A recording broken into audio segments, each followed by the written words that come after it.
Daily TV. I want to start by welcoming all of you that are joining this exclusive edition with our honorable guest that will be having a very familiar kind of conversation that we know. It's all about the United Nations International Decade for People of African Descent. And I think that they're celebrating the year Zero Discrimination Day. And under the theme, the future is now. So here with us in the panel, in the studio, we have a couple of top guests under the leadership of the Organization of African Descent Society in Vancouver, Canada. And the president and founder is sitting right here with us, Mr. Yasin Kiraga, who is a very famous and a prominent person on the Pan-African Daily TV. Now, I want to greet all of you that are joining from the continent and wherever you're signing in from the diaspora, be it in the Caribbean, in the US, in the Haiti, in the Brazil, where we're reaching out to all our audience. We want to salute all of you to this exclusive edition on the Pan-African Daily TV. As you all know, normally we don't stream on Mondays, and so there are a lot of questions that were coming out from the audience and the public. But what's going on today? Yes, today we're celebrating the decade for people of African descent, and the topic brought to us or our attention is recognizing justice and development among people of African descent. And so we'll also be talking about COVID-19 and mental health perspective. I want to remind all of you that this is a program from the ADS, the African Descendant Society in Vancouver, Canada. So the president sitting right here is going to give us an opening, a speech about what this discussion and this conversation is all going to be about. There is going to be, according to the program, a couple of presentations, but also we're going to have an insight about the work of ADS, on the awareness campaign about COVID-19. Apart from that, we have two very prominent top queen ladies. I call them our queens of the continent and in the diaspora for African people. And the most craziest thing, or some other basic facts, is when I posted, a lot of people never had heard them. I mean, on the continent, not in the diaspora.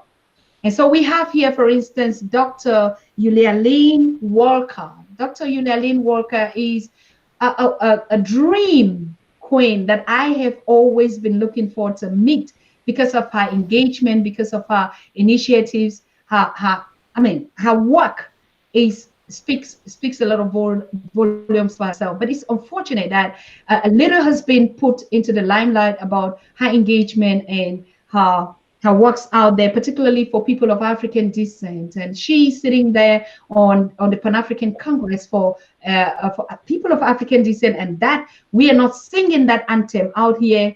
It is not normal. So today we're so happy to have this kind of great queens that we've been looking, and the whole world keep asking, but where are the African women?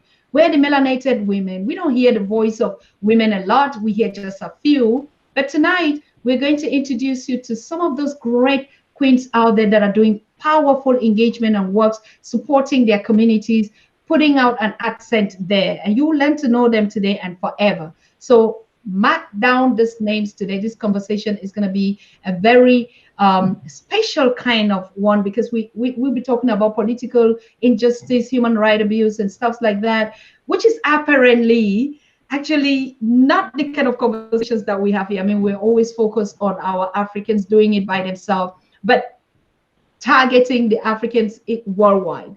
So today we will have to hear all the initiatives that have been put out there by people of African descent, by Africans themselves, doing it by themselves and for themselves. So nobody has to tell us, oh, we are the ones giving you all the support.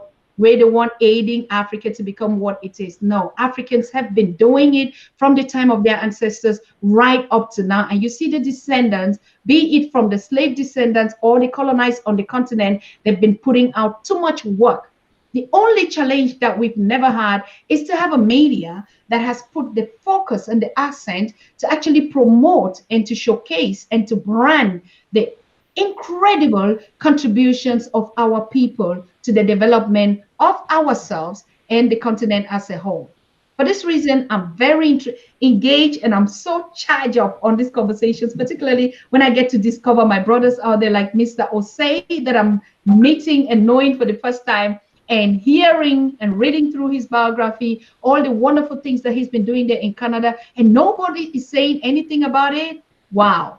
So it's the same that Africans keep doing, building their nation, putting food on their table, economically developing themselves, but someone else is just busy there taking out the credit for themselves, isn't it? So today is another new day, and like the theme of this conversation is the future is now. Now, a lot of us will be asking, the future is now for who and how? Yes, the future is now for the people of African descent.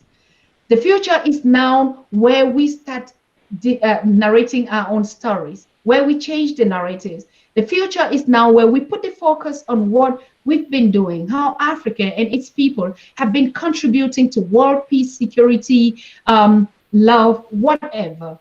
And no one has been saying anything about it. So the future is now. And we're so excited to have this 15 minutes or 2 hours conversation with our brothers and sisters, with our queens, with our young people in the diaspora, and particularly in Canada that has been doing a lot of work out there. So if you're joining in, please make sure you share this conversation. Make sure you get your pen and your paper, because I think there's just a lot that we're going to be learning today. As you know, the Pan-African Daily TV is all about information, education, knowledge of self and who we are, and promoting us on us. So it's all about from us to us, what we do.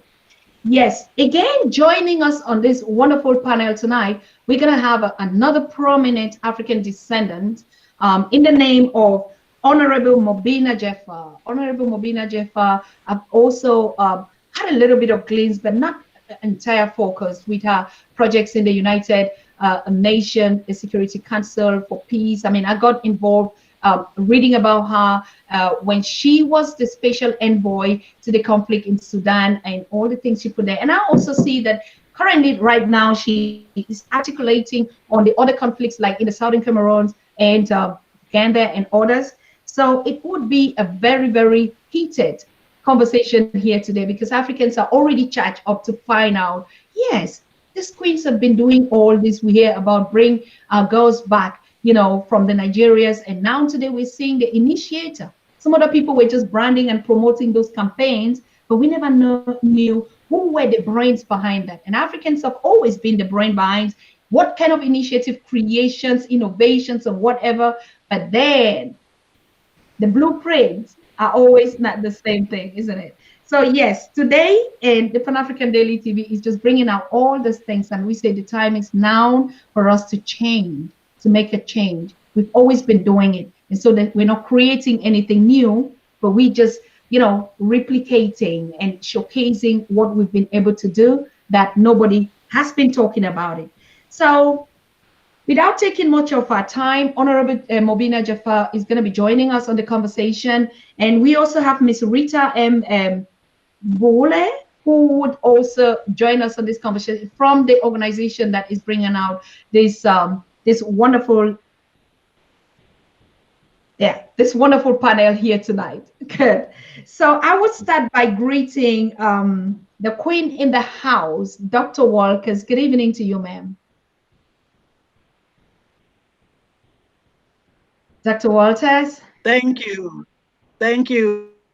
Greetings, Habarigani. I'm very delighted to be with you.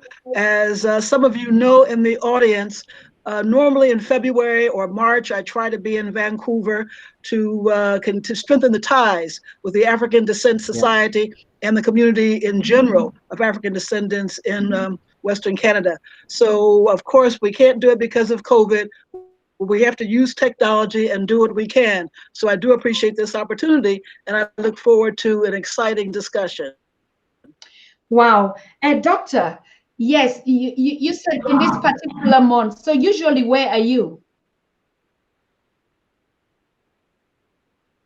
Well, And Yasin will say, when I tried to do tours during February for Black History Month and March for Women's History Month. And when I come to Canada, I've been all over BC, basically interacting with different community groups, with different universities, and with some of the churches. So it's really broadened my knowledge, both about the history and the contemporary experiences of the African descendants in the Vancouver region. Okay. Tonight you are going to be educating us on the justice and reconciliation in the African descent communities. Do you want to just throw a little bit on what the audience should expect before you would come to do your presentation? Sure. I've titled it Roots and Reason. So I want to look at some of the past, some of the issues that have influenced us to be where we are today, and then say, what do we do now, and what justifies, what are some of the constraints that are hindering our ability to move forward today. So it's roots and reasons. Okay, so like the challenges that we've been going through and the solutions, as a matter of fact. Yes, there will be some solutions. And what I encourage is get some general understanding of what's happening so that people then can go back to their own community and look at the specificity of that particular environment and say, what should we do going forward? Okay. Thank you so very much, Doctor. I mean, just showing your face here and greeting the audience. I know your conversation is going to be one of the last because it's very important after, getting all the overview, the general situation out there, and to get into the core, which is the last and the topic that you'll be talking about is of very great importance. And your audience, as you've heard, it's about the roots and the cause and where do we start? How do we start? But what happened, as a matter of fact, what happened to bring us where we are? And so if we don't know our past, it's difficult for us to know our future, talk less about our present. So thank you so very much, Doctor, for being here. I mean, we're still going to digest into the conversation who you are, what you've been doing, other initiatives apart from just that topic in just a moment. Thank you so very much. Yeah, and I take it from bottom top, which is always our tradition on the Pan-African Daily TV. And so before Dr. Walker would end the conversation in the second part of this panel, we also have our young, energetic, smart brother, Mr. Justice Osei. I mean, when I hear the name Osei, I just think about Ghana. He must be an Ashanti from Ghana, but I don't know.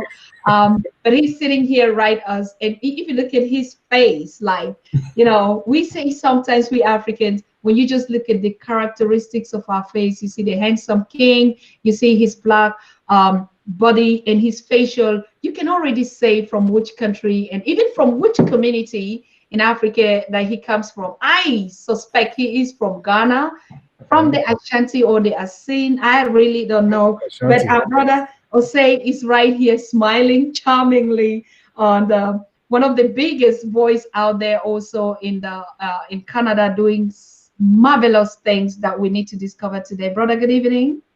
Good evening. Good evening.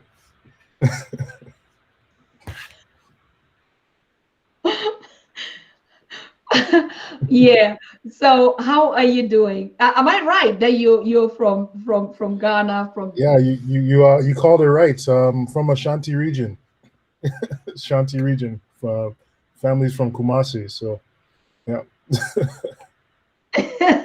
I mean, I know I have this feeling when somebody just looks at me and say, "Oh, I know you're from this," and you're hitting on the nail. So you'll be like, "Oh." But what is it that you think made me knew that you're from Ghana, from Ashanti, and that is it just because of your name? I mean, Osei is a fairly common name, but I think I do carry a lot of the Ghanaian features, so it's not hard to tell. Okay, so since my guess was not wrong, so I think I'm doing a very a very correct gesture. I'm a really true Pan-African, from born and bred and raised in the village, so I know all this kind of characteristics. So, brother, what is it that you'll be talking to us about? I know you'll be talking about COVID-19, but what is it that we should expect in your presentation?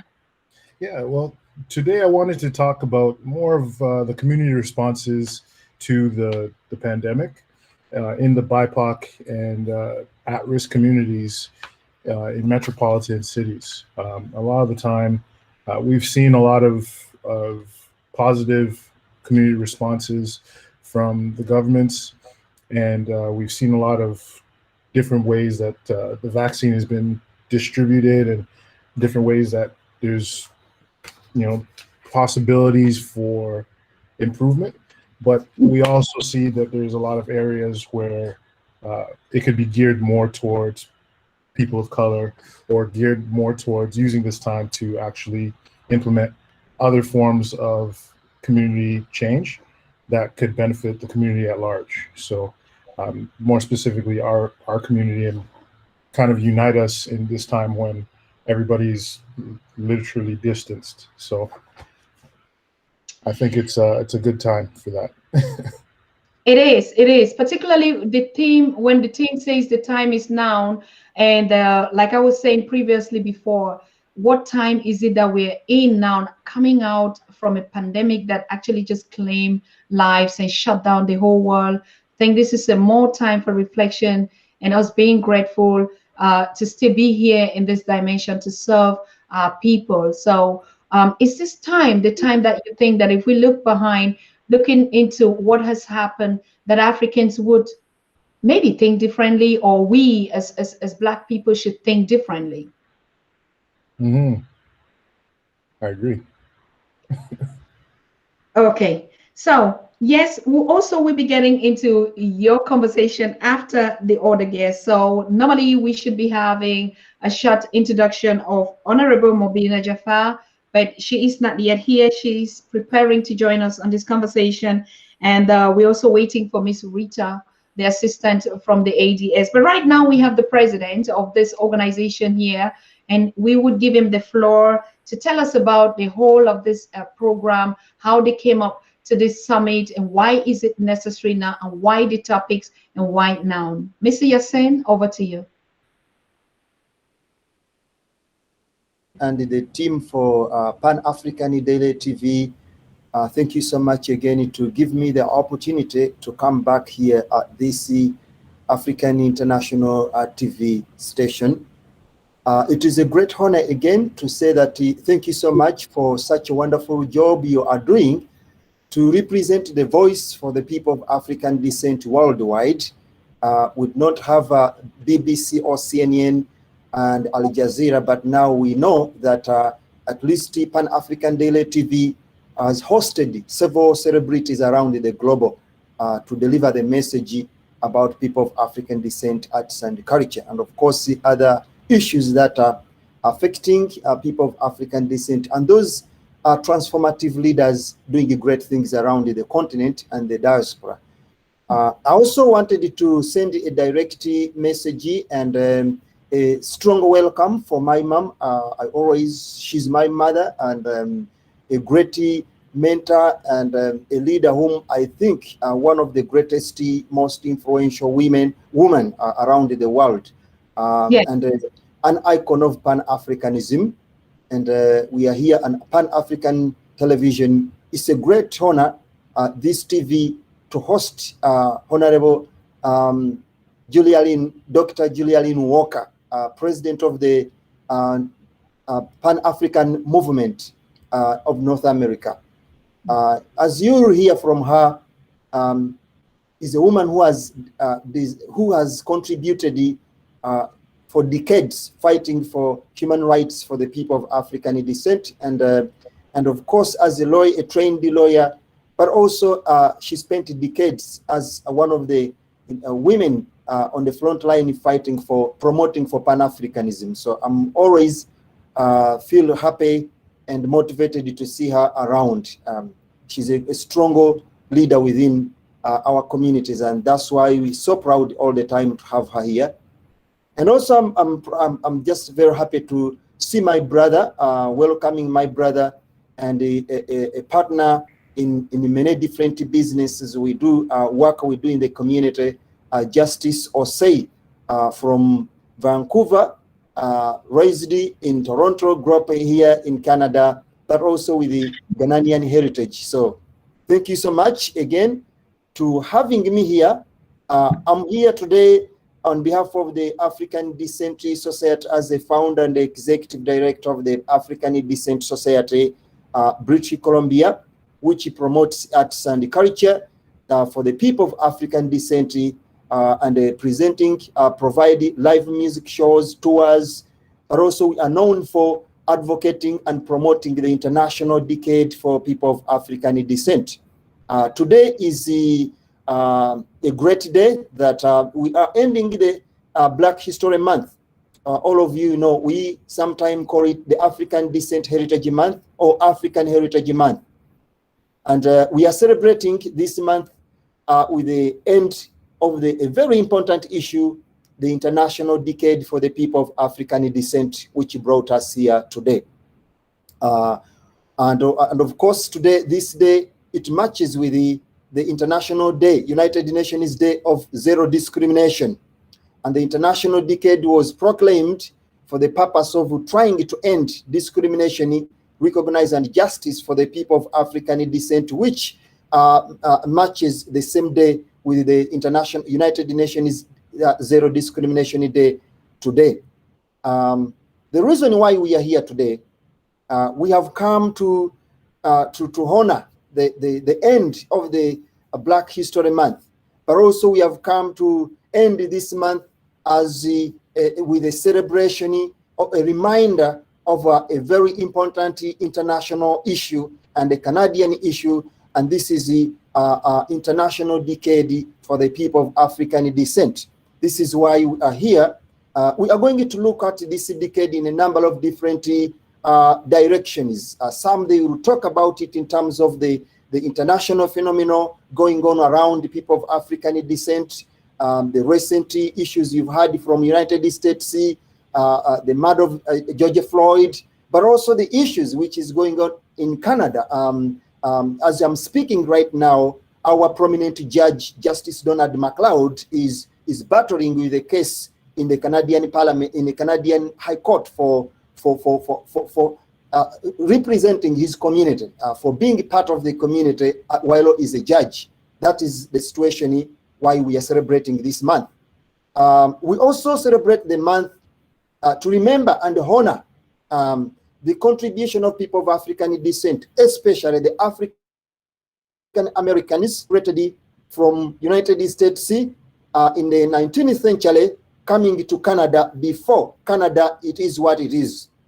I said that the African Americans who migrated from United States coming to the land known as Canada today, before it was known as Canada. A lot of African Americans arrived in Vancouver when Vancouver was actually a village.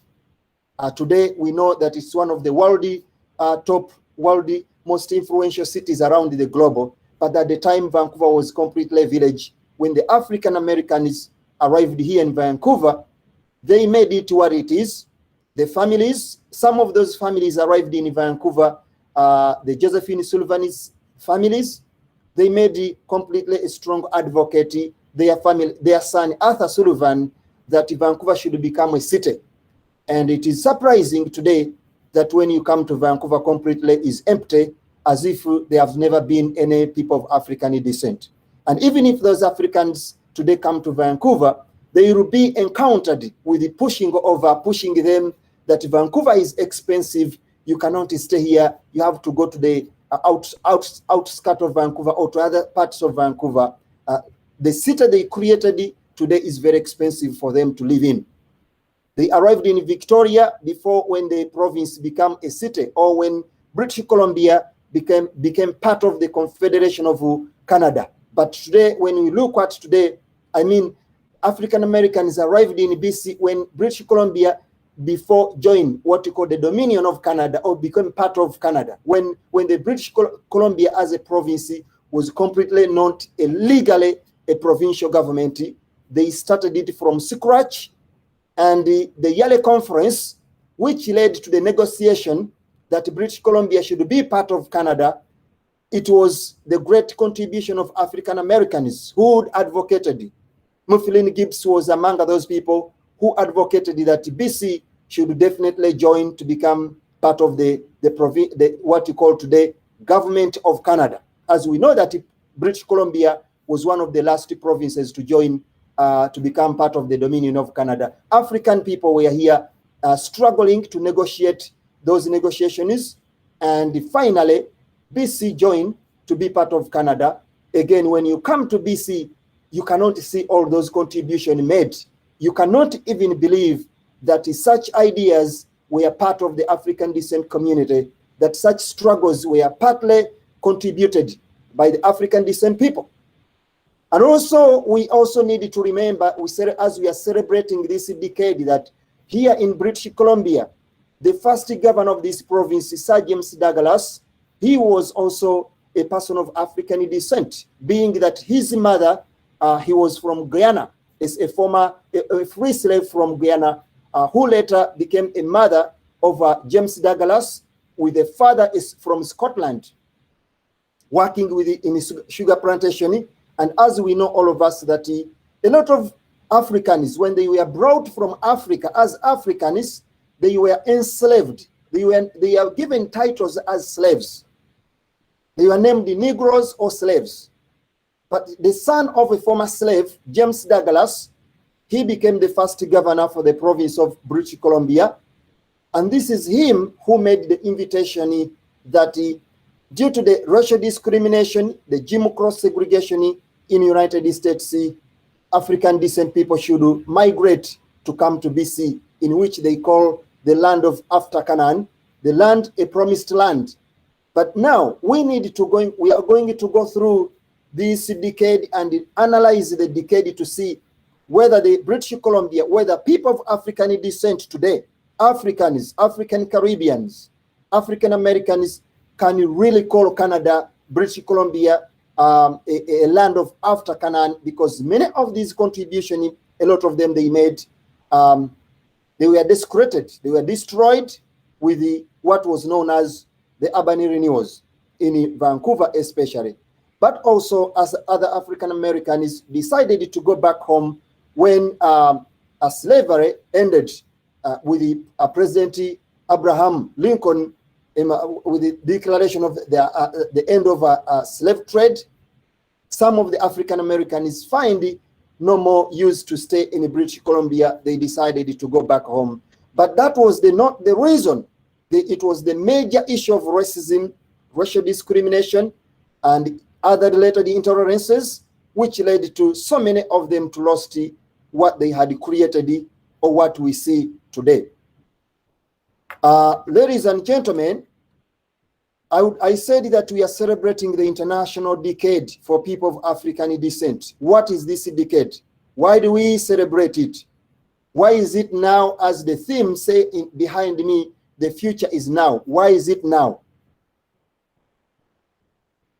In 2011, I'm very sure that one of the guests we have in the room here, I may not quote it clearly, but possibly I think that very clear that Dr. Julia Lynn Walker, she'd been in South Africa a number of times on different occasions as a Pan-Africanist. But in 2011, there was a conference known as International Conference Against Racism, Racial Discrimination, and Related Intolerances. And after that conference, they created a lot of member states of African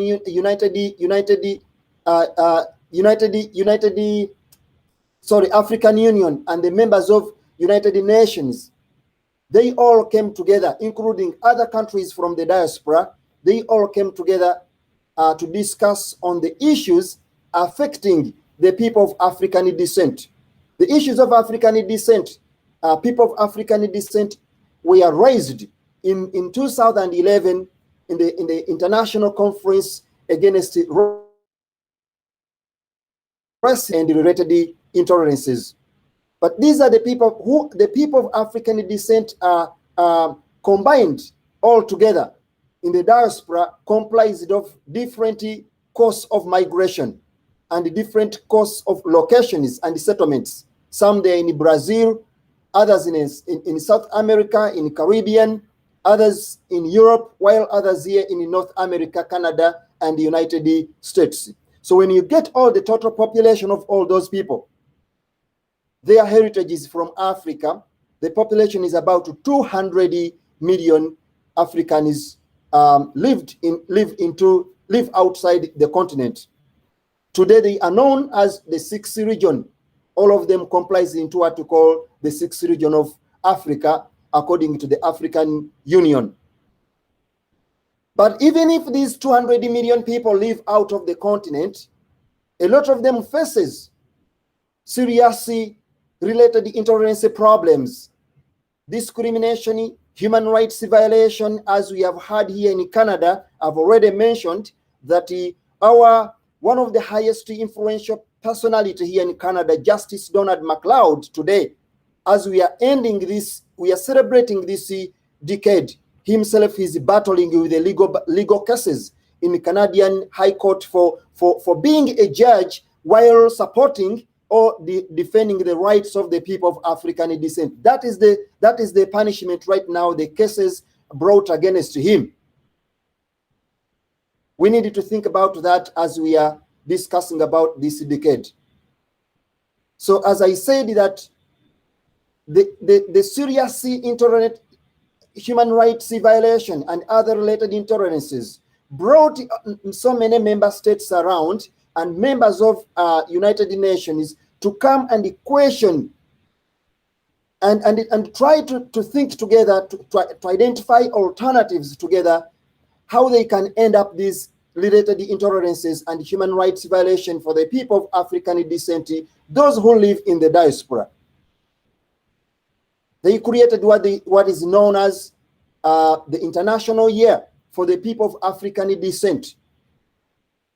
The International Year for the People of African Descent was to celebrate, recognize the African heritage while trying to raise awareness on the international culture, human rights, and other social justice issues affecting the people of African descent.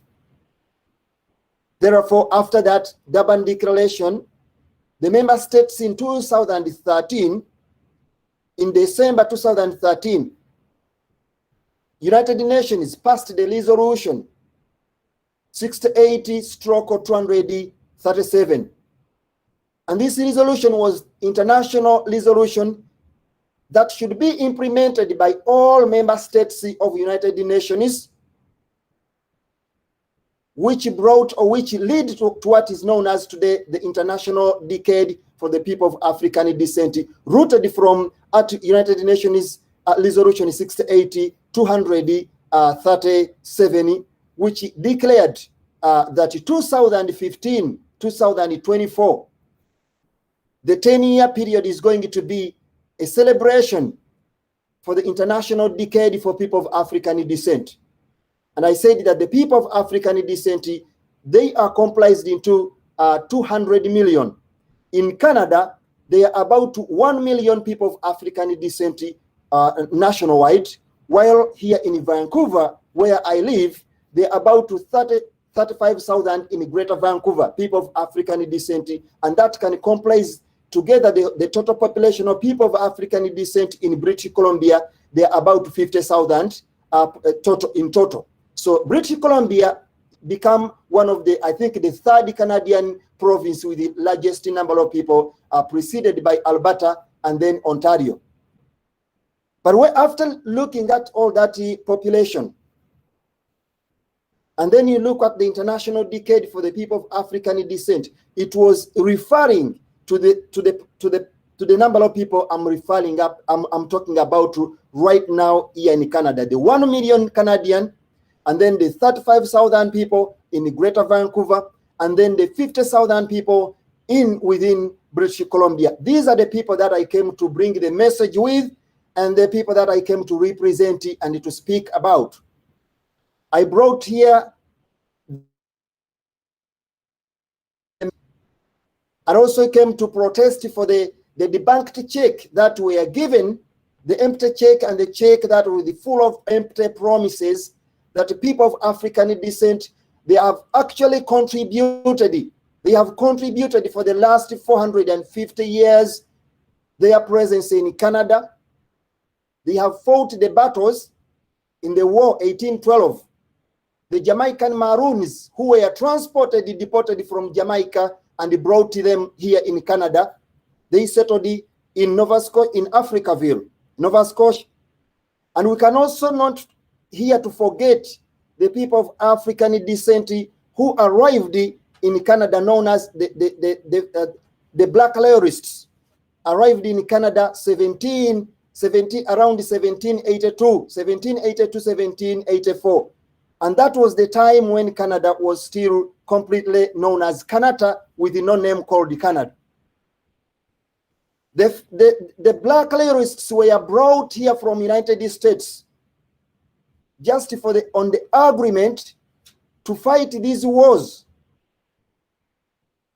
And they promised them the land in Nova Scotia,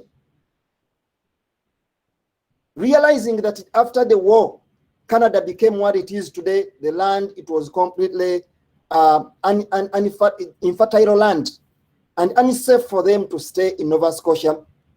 One of the leading pioneers of those African Americans by then, known as Thomas Peters.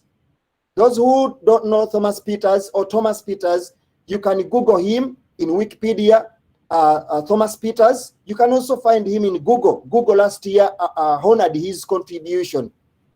Thomas Peters was a slave, a free slave from United States, arrived with his group of about 3,000 African Americans settled in Nova Scotia.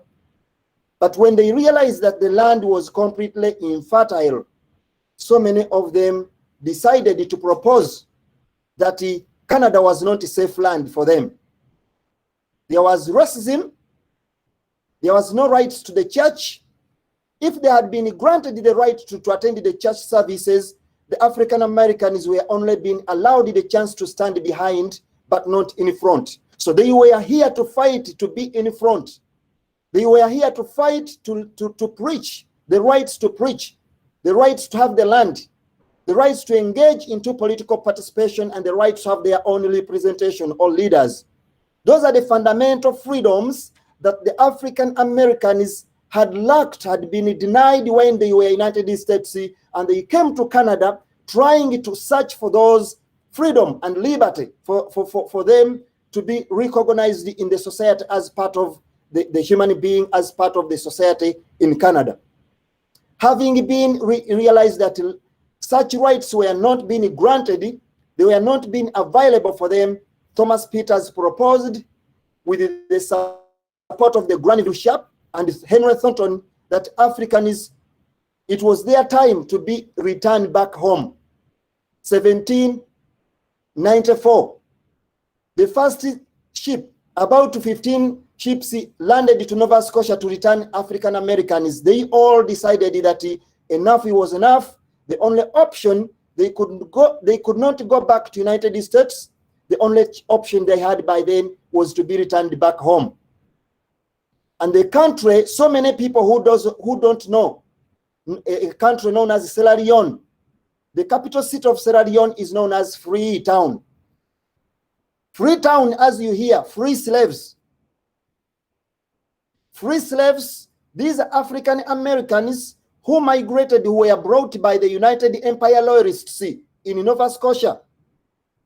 The place is known as Shelburne and Batchtown. Those who know Nova Scotia, there are two major smaller towns known as Shelburne and Batchtown. Those were concentrated land for African Americans.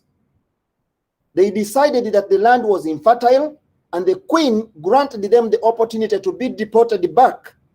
And then they were given the land in Sierra Leone known as Freetown. So Freetown is the capital city of Sierra Leone. And as I'm speaking right now, the leading parties in Sierra Leone, as of right now, the mayor of Sierra Leone is also part of the descendants of what I'm talking about, this descendants of deported from Canada 1794 and they went back, sailed back to the continent.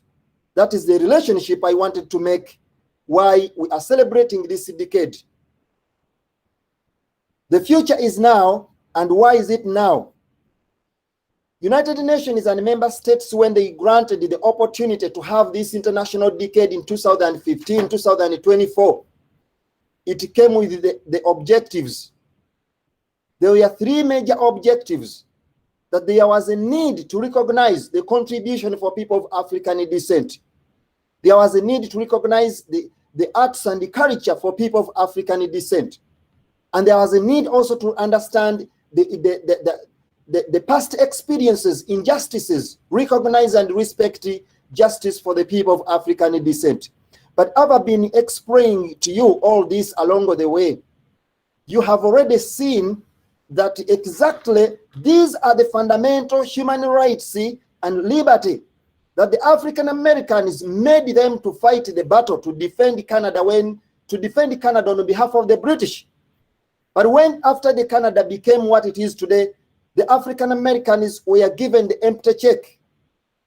They are given the check of empty promises. They are given the check where the land was completely infertile, and they were given the check which is could set them close to the border with Detroit to be deported back and face the injustice in the United States.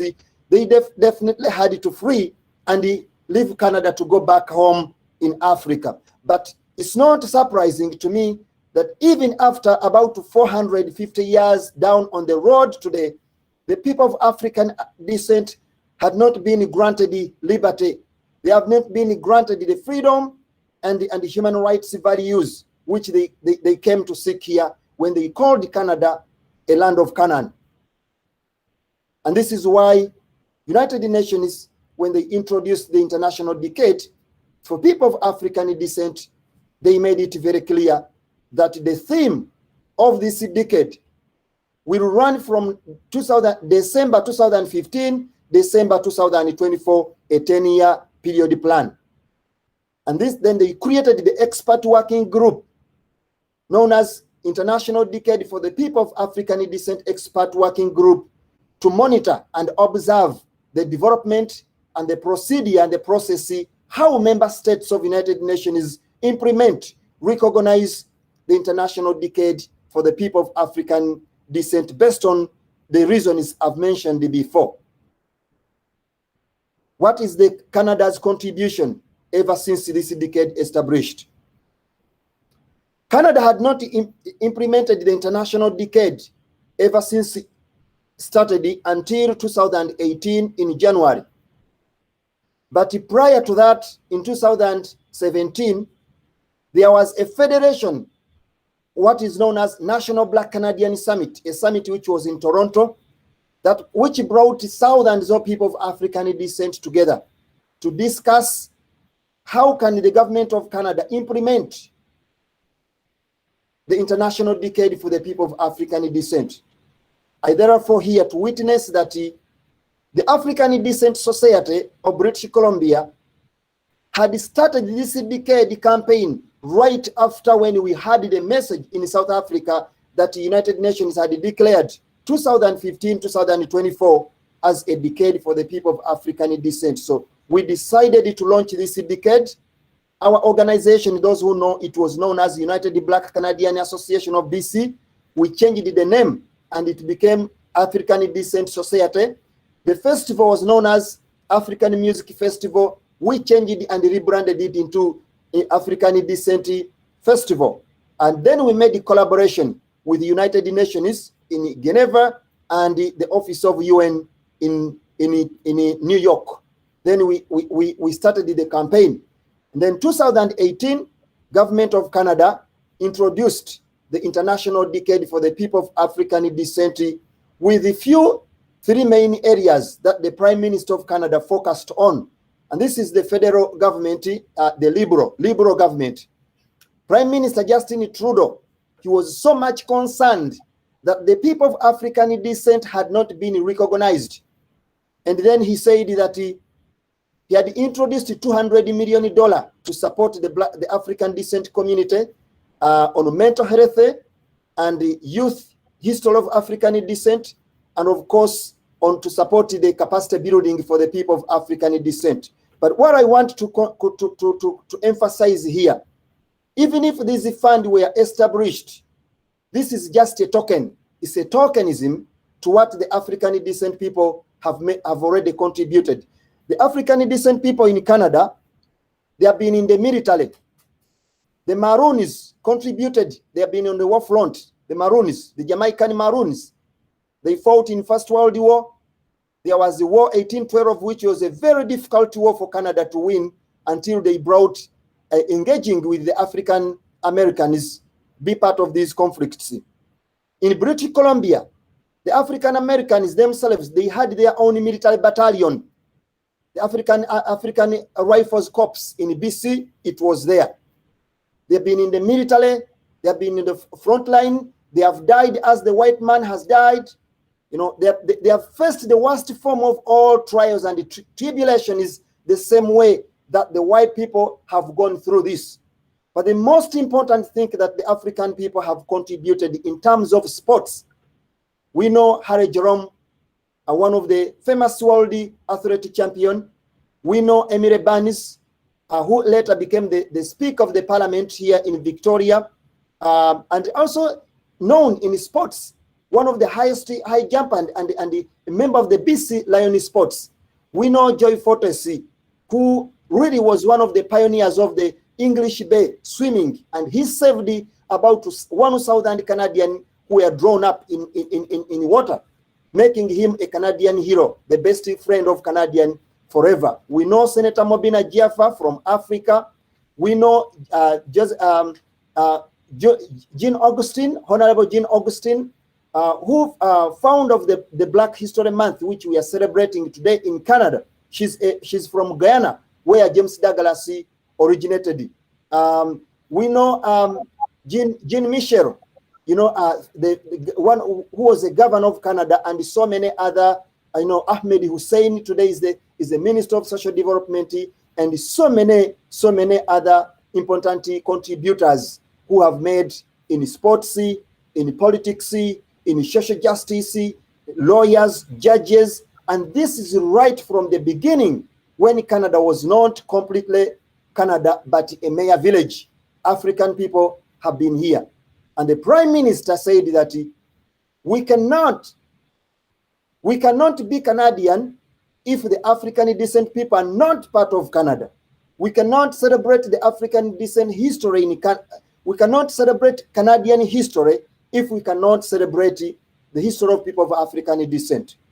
So recognize African descent contribution they have made since 1784 have gone kind of deleted in the Canadian media.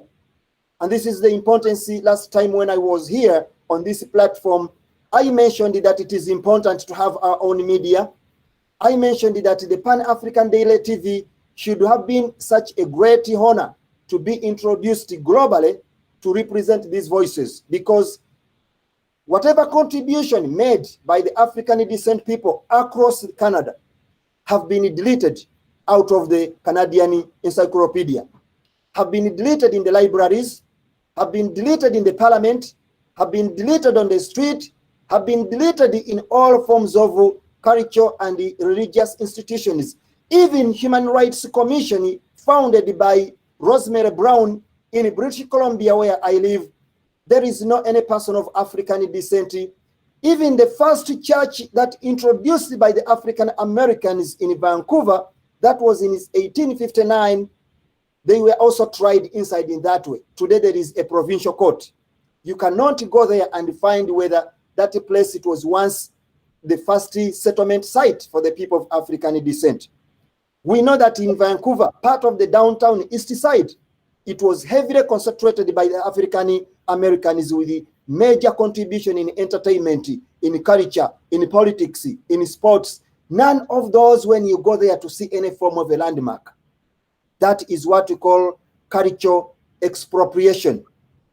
When someone denied you the opportunity to celebrate your story, to tell your story the way it should be told, to express these culture, values, traditions, that person has denied you the opportunity to live as a human.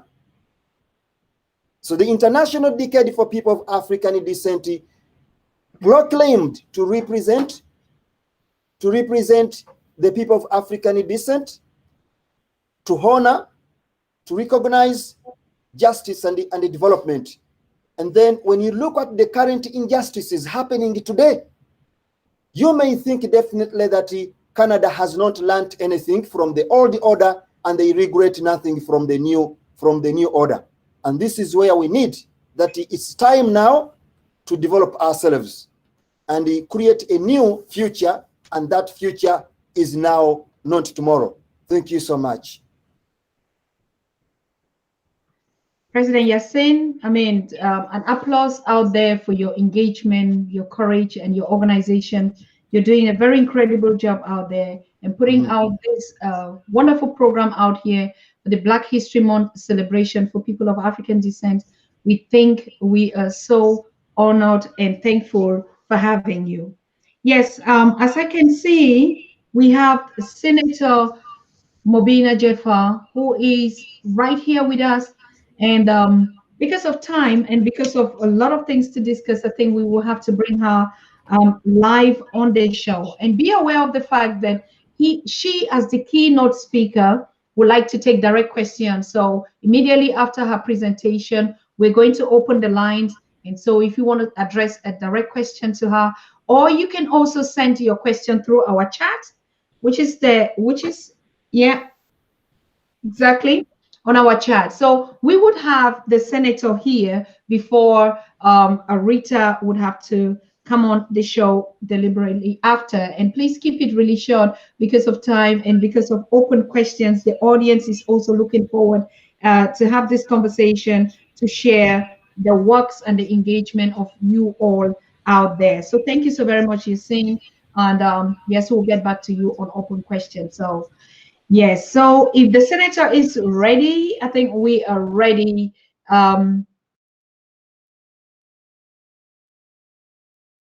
Okay, all right. So I think she is in the lobby somewhere. So we would like to get Miss Rita. Miss Rita, you have 10 minutes for your presentation. Is Rita ready?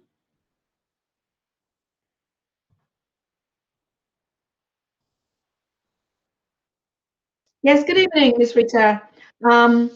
Yes, I know it's been a very challenging day for you out there, and I'm so sorry for all the challenges you've been having trying to connect to us due to technique. But that's the way it is, and we're already used to here on the Pan African Daily TV with these challenges. But thank God you are here, and we would like to give you the floor. And I think your topic would be about the importance of owning a media platform. Just like the Pan African Daily TV in Canada and worldwide. So over to you, Rita. We want to start by knowing who you are, what you do out there, how long you've been there, and the relevance of this topic on this particular agenda of now is the time. Over to you, Rita.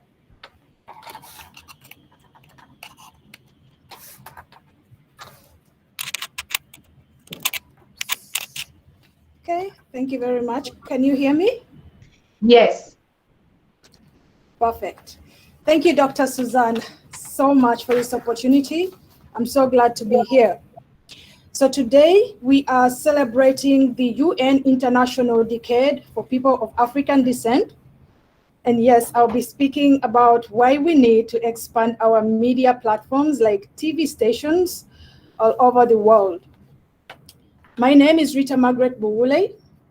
I'm an IT by profession, a master's degree from Makerere University. I specialized in networks and system security at the University of British Columbia here in Canada.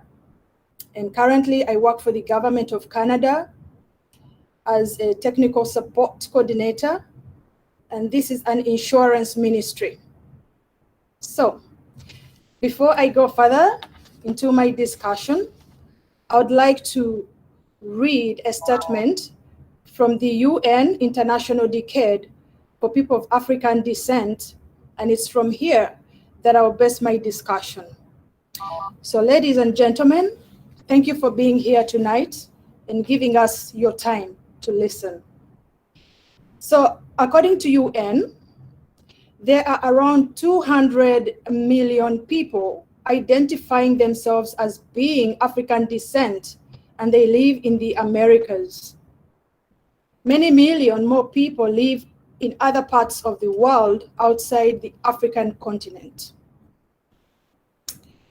Whether as descendants of victims of the transatlantic slave trade or as more recent immigrants, they constitute some of the poorest and marginalized groups.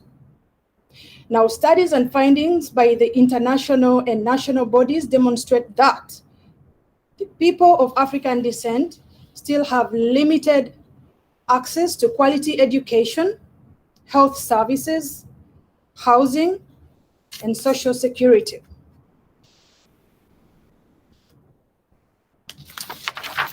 Now, in many cases, the UN goes on to say, in many cases, their situation remains largely invisible, and insufficient recognition and respect has been given to the efforts of people of African descent to seek redress to their present conditions. They often experience discrimination in their access to justice and face alarming high rates of police violence together with racial profiling. Furthermore, their degree of political participation is often low, both in voting and in occupying political positions. In addition, people of African descent can suffer from multiple aggravated and intersecting forms of discrimination based on other related grounds such as age, sex, language, religion, political and other opinions, social origin, property, disability, birth, or other statuses. Now, the promotion and protection of human rights of people of African descent has been a priority concern for the United Nations. The Durban Declaration and Program of Action acknowledge that people of African descent were victims of slavery, the slave trade, and colonialism, and continue to be victims of their consequences. The Durban process raised the visibility of people of African descent and contributed to a substantive advancement in the promotion and protection of their rights. As a result of concrete actions taken by the states, the United Nations, and other international and regional bodies and civil societies. Still, despite these advances, racism and racial discrimination, both direct and indirect, de facto and de jure, continue to manifest themselves in inequality and disadvantage. Now, having said that, imagine 200 million people identifying themselves as being of African descent in the Americas, and of course, as many millions living in other parts of the world, with hardly no televisions, like programs for people of African descent, such as the Pan-African Daily TV, to express their interest, to express their concerns. You can see that there are so many issues happening to the people of African descent all over the world, such as police brutality. Even a kid knows what happened to George Floyd. What can we do about this? How can we end these evils? How can we end these differences? How can we end these inequalities? Of course, now those stories that we see in the media only are shown for those that have the chance to be heard, the chance to be seen. What about those hundreds and thousands of people that face these injustices every day, but do not have such opportunities? Don't their lives matter? What can we do about that? What is going on wrong? What can we be doing different? Now, to end such undesirable acts and the evil silences that continue in our communities, I suggest is to have as many media platforms as we can. Just like the Pan-African TV that is uniting all of us from the different places of the world, meeting together here in Germany, where it is best. Now, we all know, of course, CNN, Al Jazeera, Fox TV, to mention but a few. And most of us, of course, watch them because they are very popular, right? Would you not want to have such TV stations or media platforms that belong to the African communities that will directly address the issues that are on the hearts of the people from the African communities? Not to say they don't. These other media stations or TV stations do not, but we want the facts as they are on the ground. We want the truth to be portrayed as it is. We do not want information that has been cleaned, that has been washed just to satisfy a group of a few or for political interests. We want to address issues as they are. We want to fight segregation. We want to fight oppression and all forms of racism so as to promote equity, fairness, justice for all the people of African descent. And we can only do this by having a true representation. And I believe one way we can do this is having such media platforms, is having such TV stations. But it's a pity that when you go to, for example, Canada, here where I live, we don't have such, I believe in Asia, I don't think the African descent communities have a TV there either. Like I said, we have such a big opportunity that we have to meet here on the Pan-African Daily TV so we can express our interests. And this is good. This is a good start, but we need to do more. We need to expand more. When I look at what is happening in our world today, in the education systems, the healthcare systems, the movie industries, there is a lot that goes on there when it comes to inequality, when it comes to the Black people or the Africans being treated differently from the other races. And I believe you will concur with me in these areas. We need to change the way they view people from the African descent.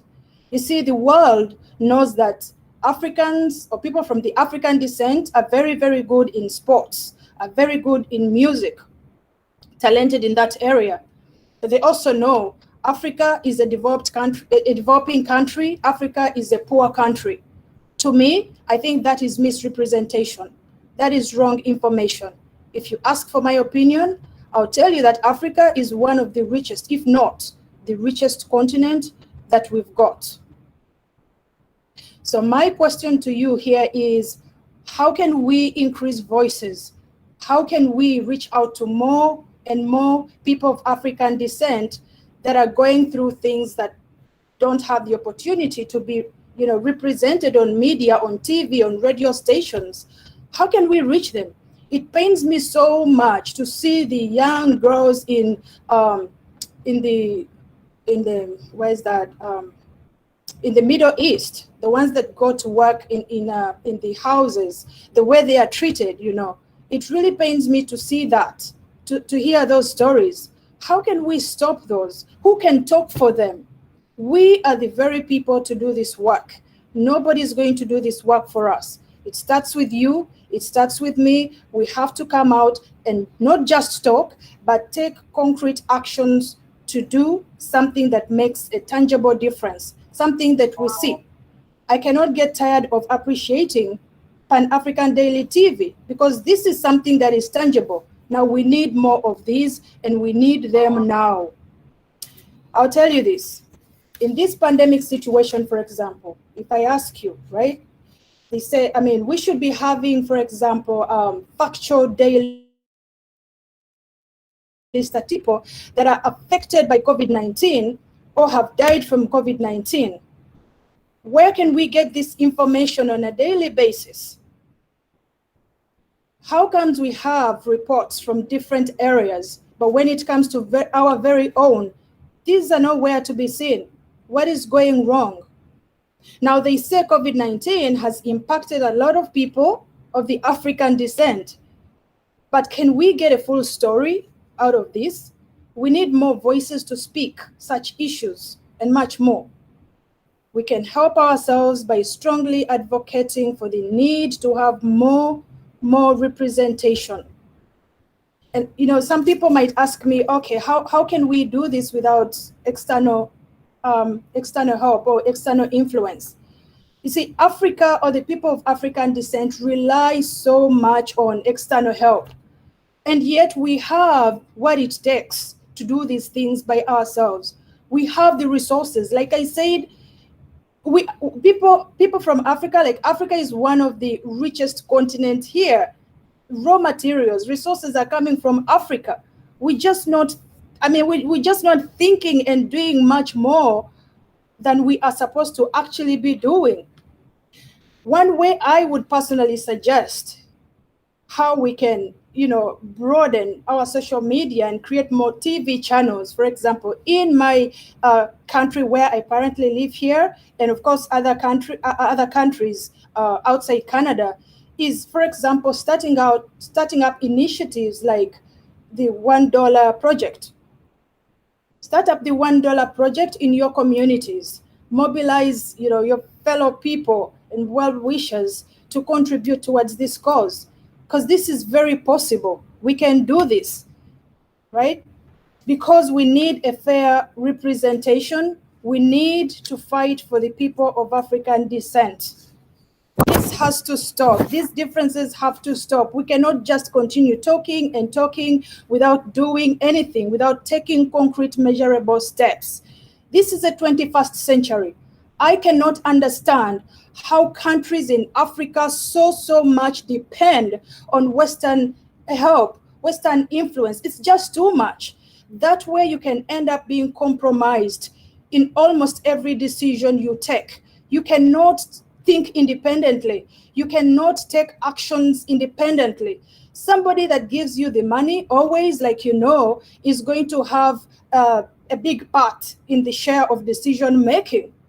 This has been the game since colonialism. It's still the game up to now. You see the neo-colonialism, the effects of this. For example, you see China is having a lot of influence in Africa. America has already influence in Africa, Europe. The interests are in Africa. Why is it Africa? Like I told you, we have the resources, but we need to come out and do more. We have really educated people in Africa, right? Where the people that have done the PhDs, the doctors, people with masters, people with all these skills in Africa are they? This is the time for you to stand up.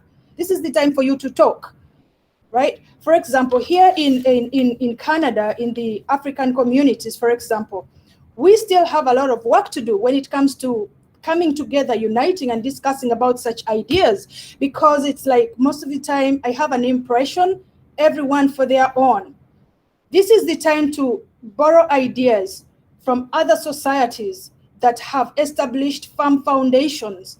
For example, I admire the Indian communities, the way those people coordinate and work together. While I was coming here in a taxi, the driver man that was bringing me here, he was telling me about this culture, the culture that binds them together. He said, you know what, I actually had to go back to India and get, my wife and family and, my parents, bring them here so we can keep the cultural system going. That is the spirit. What do we learn from that? There are times here when you're walking, you almost think, you're in China, because, there are so many Chinese like in this area, and it's a developed area. It's you go to another area, it is an Indian-based area, and yet you're in Canada. But what happens when it comes to the people of African descent? We all scattered all over the place. It is my desire, it is my calling to you out,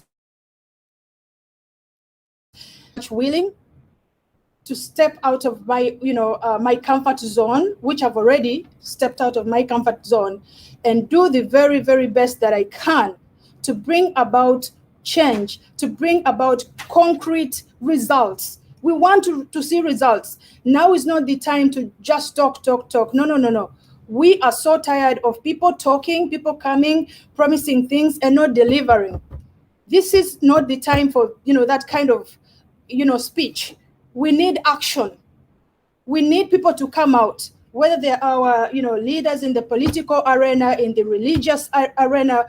We need to see actions. Please, my sisters, my brothers from the African continent, from the diaspora, let us unite our voices together and advocate for having, to increase media channels in the places we are, so we can help those people that don't have the opportunity to be represented, those people that are being suppressed. We can end this. I don't know why people fear to talk about these things. There is a saying that if you talk, you die. If you don't talk, you still die. But it's better to talk, as long as what you're talking is the truth and what you're talking makes sense. There are so many universities, for example, in my country where I come from. People are graduating every year. So many, there's a big number of people graduating from these universities. Where are they? We need these brains. We need these resources. People are traveling, going to different countries. What are you doing there? When you get there, we need to hear you. You guys, your voices are so silent. When we do this, I'm telling you, we feel so lonely sometimes. I read the numbers from, the UN, the numbers they're representing geographically, what's in the Americas and what's all over the world. But where are these people? It is time to take action, to join these organizations that we have so well in big numbers and do something. If you want to see a changed future for your children, it starts now. It starts with you. Don't wait for your children to make that future that you so wish them to have now. Let's change that world we want to see right now. I desire for my children to see that Africa that we so desire to have, that is like, Europe, America, and wherever. I desire them to have those ideas right now as I speak to you. Let's not just sit down and do nothing. These things continue. Look at the people. Yasin was here and he was talking about the legacy that the heroes, the heroes of African descent have left here in Canada, for example. And of course, in Africa, look at Nelson Mandela. They're still being talked about now. I admire Julius Malema in South Africa. He's my hero. Look at them. What can we do to carry on that legacy? Yes, we are doing something, but I think we need to come out and do more. We need like 10 Julius Malemas on the African continent. We need like 10 Nelson Mandelas in the diaspora. This is how we begin building on these ideas, by stepping out of our comfort zone. If you really love your country, if you really love your skin, if you're proud to be African or Pan-Africanist, this is the time. There is no other time. Since slavery, colonialism, and post-colonialism, we're still thinking the same way. I mean, Africa, as they say, is developing at a very, very low pace, at a snail's pace. We can do better. Africa is a rich continent. Like I told you, we have all the raw materials, all the resources. These things are generated from Africa. We are the first people on this earth, on the planet Earth. We are the original people here. Everything started from Africa, if I may say. Civilization started in Egypt, if I'm getting this correctly, right? So, sisters and brothers that are watching this program tonight, if you have any questions, if you have any comments, I cannot do this alone. Dr. Suzanne cannot do this alone. Yasin cannot do this alone. And in this audience tonight, I'm privileged to say, we have Senator Mobina. She will be coming on. We cannot just only have Senator Mobina. We are so much more than this. The number that is out there that can make a difference and add on to what we are doing is just so big. And of course, to mention but a few, there are so many icons that are making big differences in different countries. The likes of Oprah Winfrey, Steve Harvey. I cannot exhaust all of them. There are so many. But what I'm saying, despite the fact that they've come out and done what they could do, there is still much more, because we are a big number, so big that we can still do and have a proud Africa that we want to see today and tomorrow. We can change the history that people know about us better. We can make it a history that people really want to, look at and admire and be proud of us. Today, when I look at especially people, well, I'm going to say color, excuse me, because this colorism thing, it looks to be an issue. You see, some people think that the lighter you are, the more beautiful you are, the darker you are, the more ugly you are. And I feel so sad when I see young girls and boys especially trying to destroy their skins, to be beautiful in courts. They are beautifully and wonderfully made. But because of this misrepresentation of information on, different media channels and all that kind of stuff, their brains are kind of, misled. Their thinking is misled. And I cannot say I blame them 100%. I know sometimes it's ignorance, but sometimes it's the pressure from the communities. For example, somebody goes to look for a job and they won't give you that job because of your color. I've experienced that myself. They would prefer somebody that is more probably lighter than you are, because they think the more lighter you are, that is a dominant color, the more favorable you are. That is completely nonsense. If we had more representation, more programs to educate people, to highlight people, so that they do not destroy the future that we deserve to see right now. These things and much more have to stop. They really, really have to stop. Why would somebody destroy their beautiful nature and take on another person's, image just because they want to fit? No. This has to stop. And, it amazes me because some of these people are the so educated people, have been to school, with high level of education and experience in the work they do, but they are not proud of their skin. They are not comfortable in their own skin.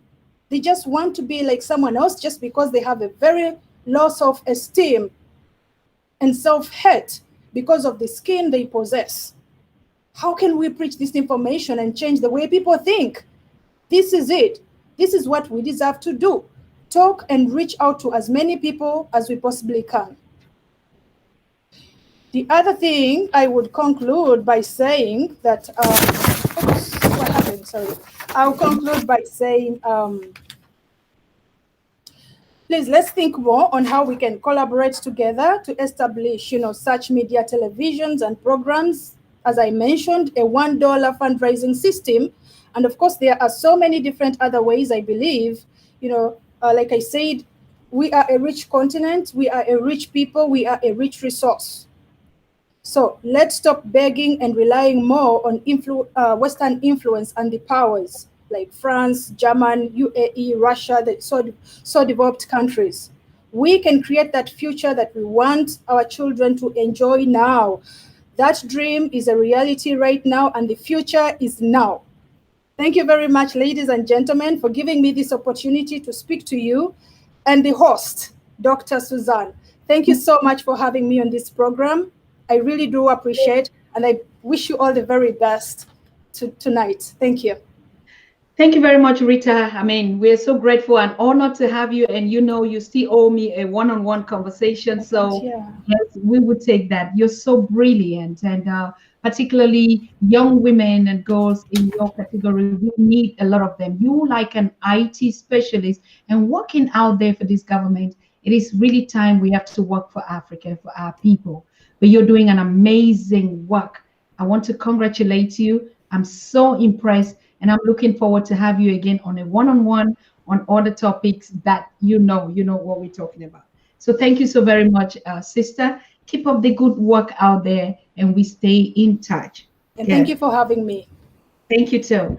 So we are going to have Senator Mobina Jeffa, known as the grandmother of women's rights and children's rights. She is famous, she is known, she is the greatest voice and advocacy, like I said, known as the grandmother for women's rights and children's rights. That is her focus.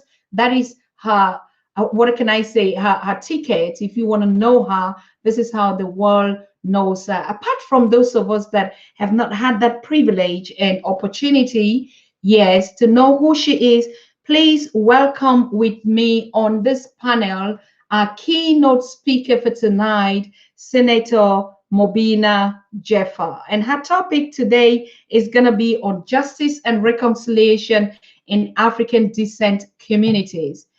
And please, as you know before, or in our welcome speech, for those that are joining us late, Senator Mobina is the first Muslim senator, the first African-born senator, the first senator of South Asian descent. And she spent almost a decade with Standing Senate Committee on Human Rights. Senator Jeffa has chaired a number of studies, including sexual exploitation of children in Canada and worldwide. She has worked with engaged communities in protecting human rights, celebrating diversity. In 2002 to 2006, she was Canada's special envoy for peace in Sudan. And she has been seen on one of the top international audiences speaking on security issues.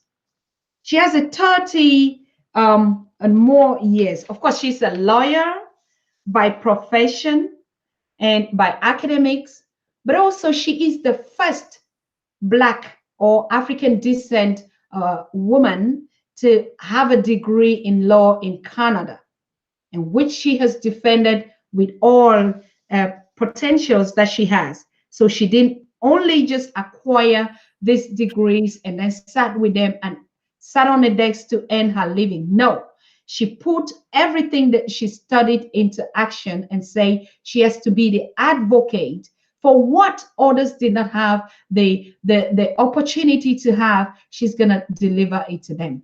I mean, we've been following this great queen ever since from the descendants of Uganda, which she comes from, which is born there, and her works on the international and global platform. But like our sister Rita said, barely the media would not, or they will put it under the carpet. But why should even foreign media do that? It is not their job. It is our job as Africans and African descendants to create these platforms and showcase the work of our great queens and kings out there and young women and people on the continent and in the diaspora.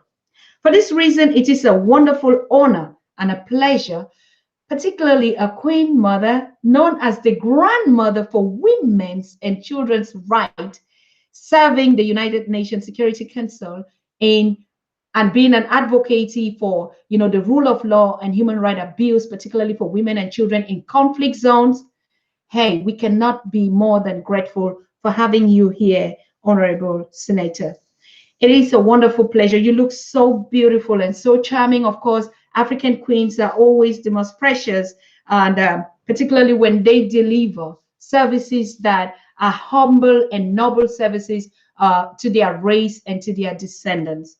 Particularly, you have working on the United Nations Security Council Resolution 1325, which gives the opportunity to increase participation on gender-oriented topics. Also, and the call for particularly those in conflict zones in terms of peace and security and measures to provide a peaceful, united world. Tonight, we are going to have you deliver us this wonderful message. And please, my dear audience, thank you for joining in. Prepare your questions. Have you already been agitating to ask questions or to share your comments and opinion? So please welcome with me on this panel, Senator Mobina Jeffa. Good evening to you, Senator. Good evening. It's a real honor for me to be here today. And I can tell you to follow after Yasin and Rita.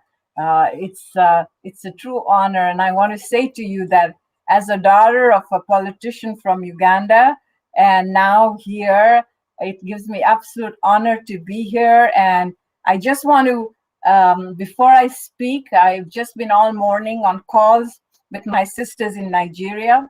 What's happening again in Nigeria is something that's awful. And I'm asking everybody that's listening to write a letter to our foreign minister, to our prime minister. I certainly am working with them, trying to get more help for the girls in Nigeria to be more girls to be abducted this last few days. It's just terrible. And I'm talking to my sisters, our sisters in Nigeria, and I want your support also to write to the Prime Minister, because we are Canadians and what we want should be indicated to our Prime Minister so we can make change. I want to thank you, Dr. Tata, for such an amazing introduction.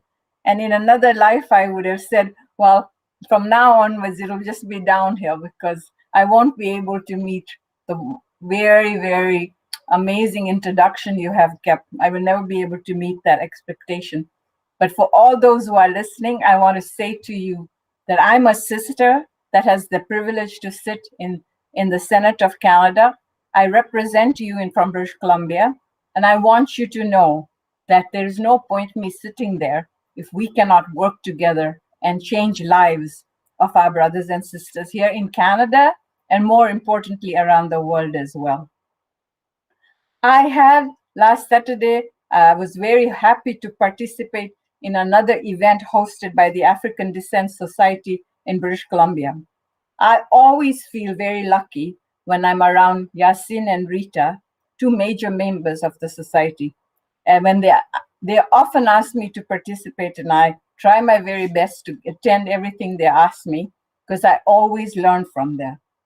I want to say to you that I do not always talk about it, but I have had a very strong impact of racism.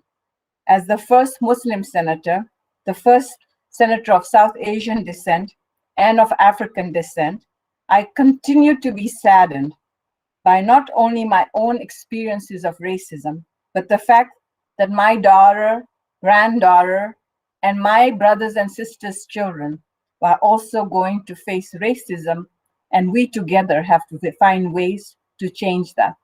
Imagine I became the first Muslim senator 1 week after 9/11. So you can imagine the challenges and the challenges around racial profiling. If you have a question of what I was doing and trying to do about this, I would love to answer you. Because of my experiences, I know very well the realities of exclusion.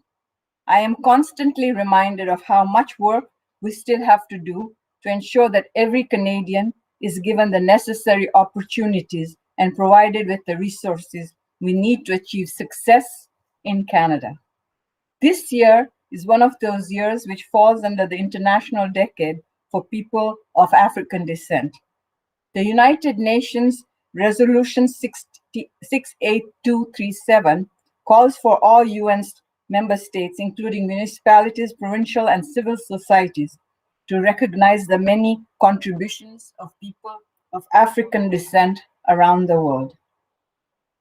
One of the women who inspired me a lot when I first came to British Columbia as a refugee was Rosemary Brown, the first Black woman MLA from Vancouver. As you all know, that Rosemary Brown was an inspiring woman who greatly influenced the Canada and globe to work toward equality and justice for all. Throughout her life, she worked extremely hard. And imagine when she was elected, how hard it must have been for her to break down social, economic, and political barriers in the hope of achieving a world where all could be equal in dignity, self-respect, and human rights. Her quest for equality was directed in a variety of areas: children's rights, women in political activism, social justice, and international development. In an effort to address structural and systemic inequities, Rosemary Brown lived by the principle that we as human beings are dependent on each other. Unless all of us are free, none of us are free. Unless all of us are free, none of us are free. When she fought for her own rights, she believed that she was really fighting for everyone, and particularly for the children of this country and everywhere. She would repeat that Canada is a beautiful and strong country because of people of differing genders, all races, and political persuasions, who inhabit and contribute to the country's culture and its growth. She strongly believed that the strength and beauty of a country will increase only to the extent that it is able to accept and respect all its people equally.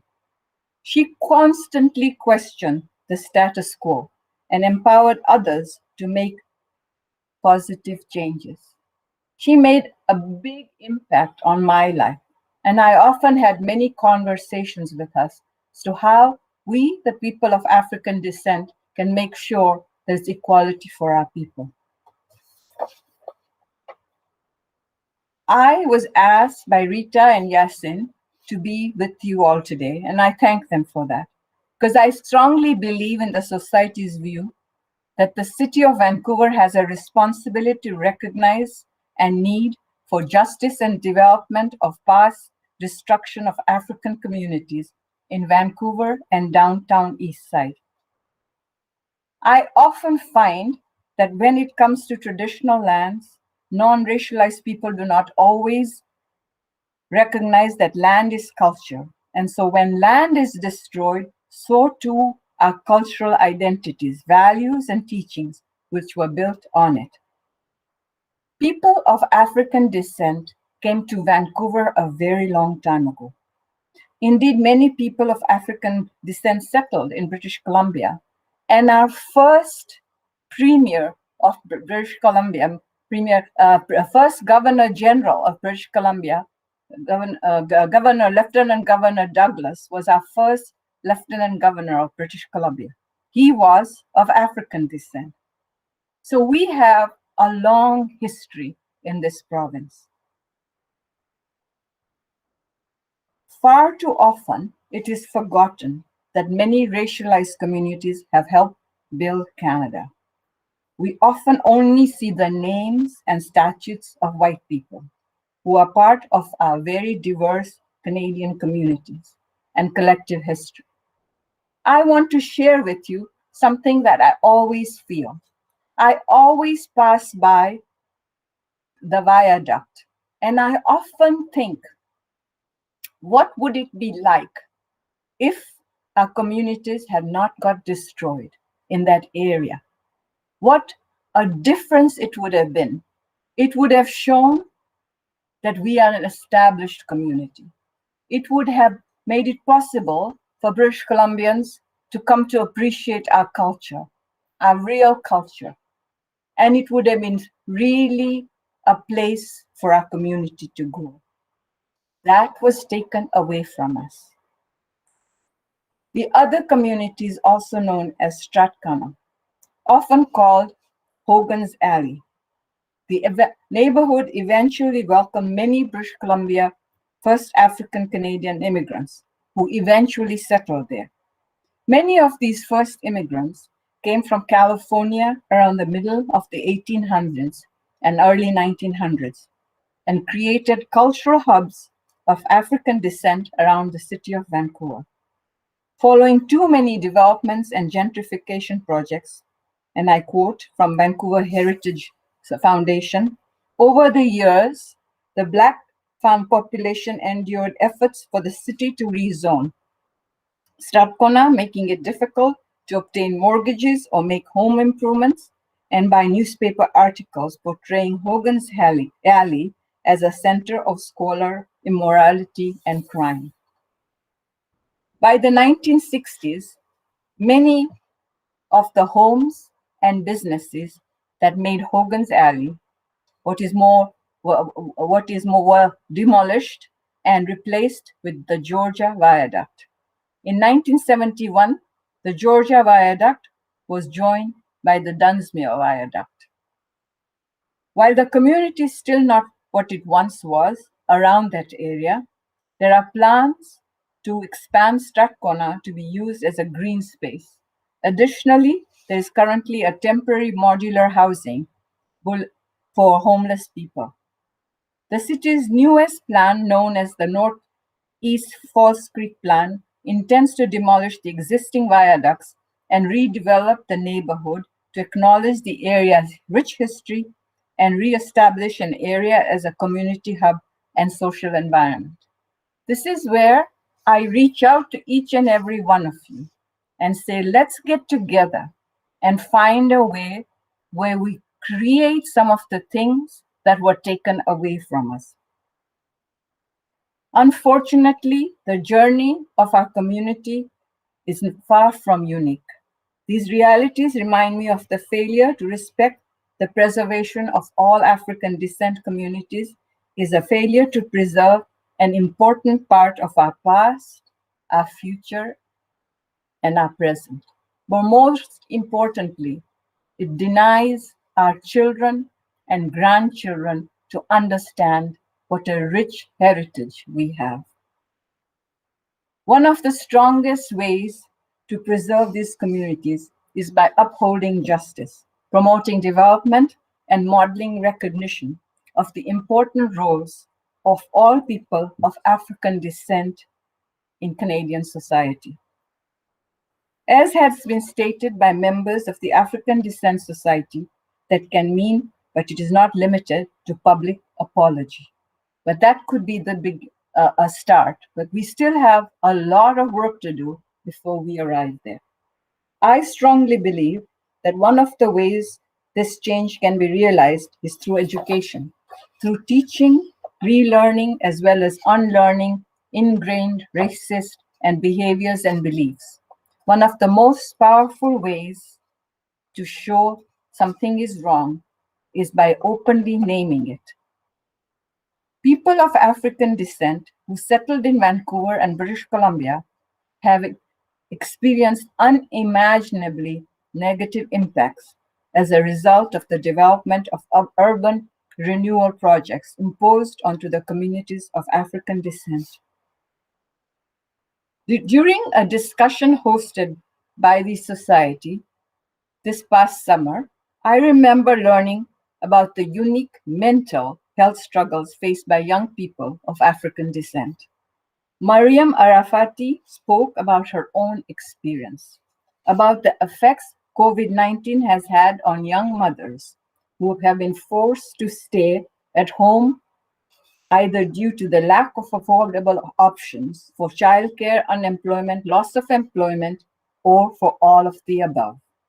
As a young person, one of the largest issues Mariam highlighted were the gaps in coverage of federal financial assistance, such as Canada's emergency response benefit. Many mothers who are on maternity leave or have had gainful employment do not qualify for CERB or any other related pandemic benefits. This exclusion is very harmful to these women's level of stress and anxiety.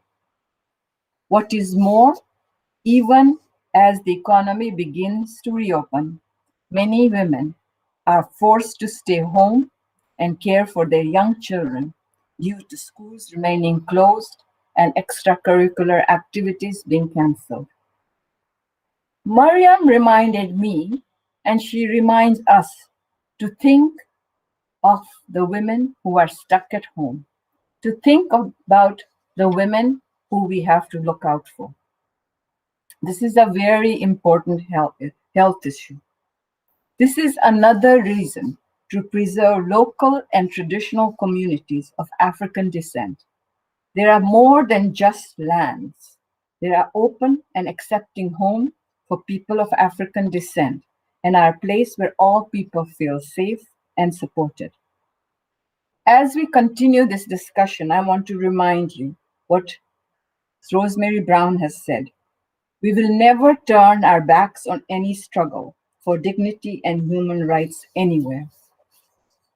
I want to reach out to all of you and say to you that as a community, we have come a very long way. I, as Dr. Suzanne spoke, am probably the oldest person here, but I have had the experience of fighting for South Africa, the apartheid in South Africa. I was a student in England when, with many, many other students, we led the boycott of the Barclays Bank. We wanted the students not to use the Barclays Bank because it was very much contributing to apartheid in South Africa. I got hauled into the office of the manager and the principal of my university, Queen Mary College. And I was really given a big lecture about how dare I do this. And I will never, ever forget the lasting words that the manager said to me, that if you think that apartheid will go, if you think that this little thing that you are doing is going to change anything, then let me tell you that apartheid will be here when your great-grandchildren are born. I was so upset, but I continued with the boycott, which with many other people, because nothing is done alone. Many other people helped in us trying to boycott the Barclays Bank. I want to share something with you. The day that Nelson Mandela walked out of prison and put his hand up is the day I realized that nothing is impossible. Nothing at all is impossible. So I reach out to all of you and say, imagine, just imagine, in a country like ours, if we all came together and made representations to the mayor and the premier to help us reestablish our communities in a place where it would be easily accessible for our communities and others to come. That is nothing compared to what some of the people in our lives have fought for. But we have to come together. We have to work together. It cannot just be Yasin and Rita. So all those who are listening today, I would say to you, you have very kindly taken the time to listen. I ask you now to write a letter to the mayor of our city, Mayor Stewart, to the premier of our province, saying, we are watching. We want the changes. And you know, the most important thing we have now is the power to vote. And so I ask you, please come. Please join Rita and Yasin so we can make a difference for our communities. In Ottawa now, since what happened last July, we have formed a Black Caucus. And so I ask you that you come together, and if there's anything that I can take back to Ottawa to support all of you, please reach out to me. Thank you very much, Dr. Suzanne Tata, for giving me this opportunity to speak today. I can't thank you enough. Thank you very much, Senator Mobina Jafar. And it's also an opportunity for us to be with you and to share this platform with you. I know for my audience or our people, it is still too hard for people when they see you and they think, no, you don't belong, you are of the upper class, you are not even Black, so you don't have any experience. It is a lot of ignorance when we see even the colors and the shades that we are. You are an African descendant born in Uganda of a politician, and I've been out here, and all your battles and your works and your engagement has been exactly for this same purpose. So we want to thank you so much for your power and your energy. I would like to, I like your smile. I like your smile, Senator. And your necklace, Kofi was just saying, they're the colors of Uganda. For everyone that has big eyes could see that clearly. But as a matter of fact, it is a matter of war. And it is a war that cannot be fought alone. And I love the story that you spoke about Nelson Mandela. And I also know that from that moment that Winnie Mandela held his hand and they were out in the street there, that gave us the power, particularly the women and the voices, to say it is a collective objective. It is not a hero or a shiro. It is complementary in our actions. And so today we see, even from the ADS, Yasin and Rita representing exactly your true picture of gender and the work that we do, that we cannot do it only by ourselves. We need to come together and we need to collaborate and to make things work. We are so grateful knowing that you're the grandmother. That's how they call you. And with numerous awards, honorary doctorate, just for human rights and for girls. And today, when you open this panel, you talked about the situation in Nigeria that arrived us this afternoon on our desk, that girls again have been abducted again in Nigeria. And this is one of the most painful things. But not only in Nigeria, we see even in southern Cameroon, women have been beaten and killed, and you know, in broad daylight. The girl child is always a product of rape, of sexual abuse in terms of war zones and conflict. And being an advocate for this particular topic has been one of the biggest challenge. Just one question from our own community to you. How has it been difficult for you on the international platform to address this kind of evil? So let me say to you, the fact that when I went as the envoy from Canada, with the color I have, and you know, the fact that I went there and I knew my countries, my Africa really well, it really floored people, because they would look at me and say, how can you from Africa come back to Africa and represent so strongly? How come you're not submissive? How come you're tough?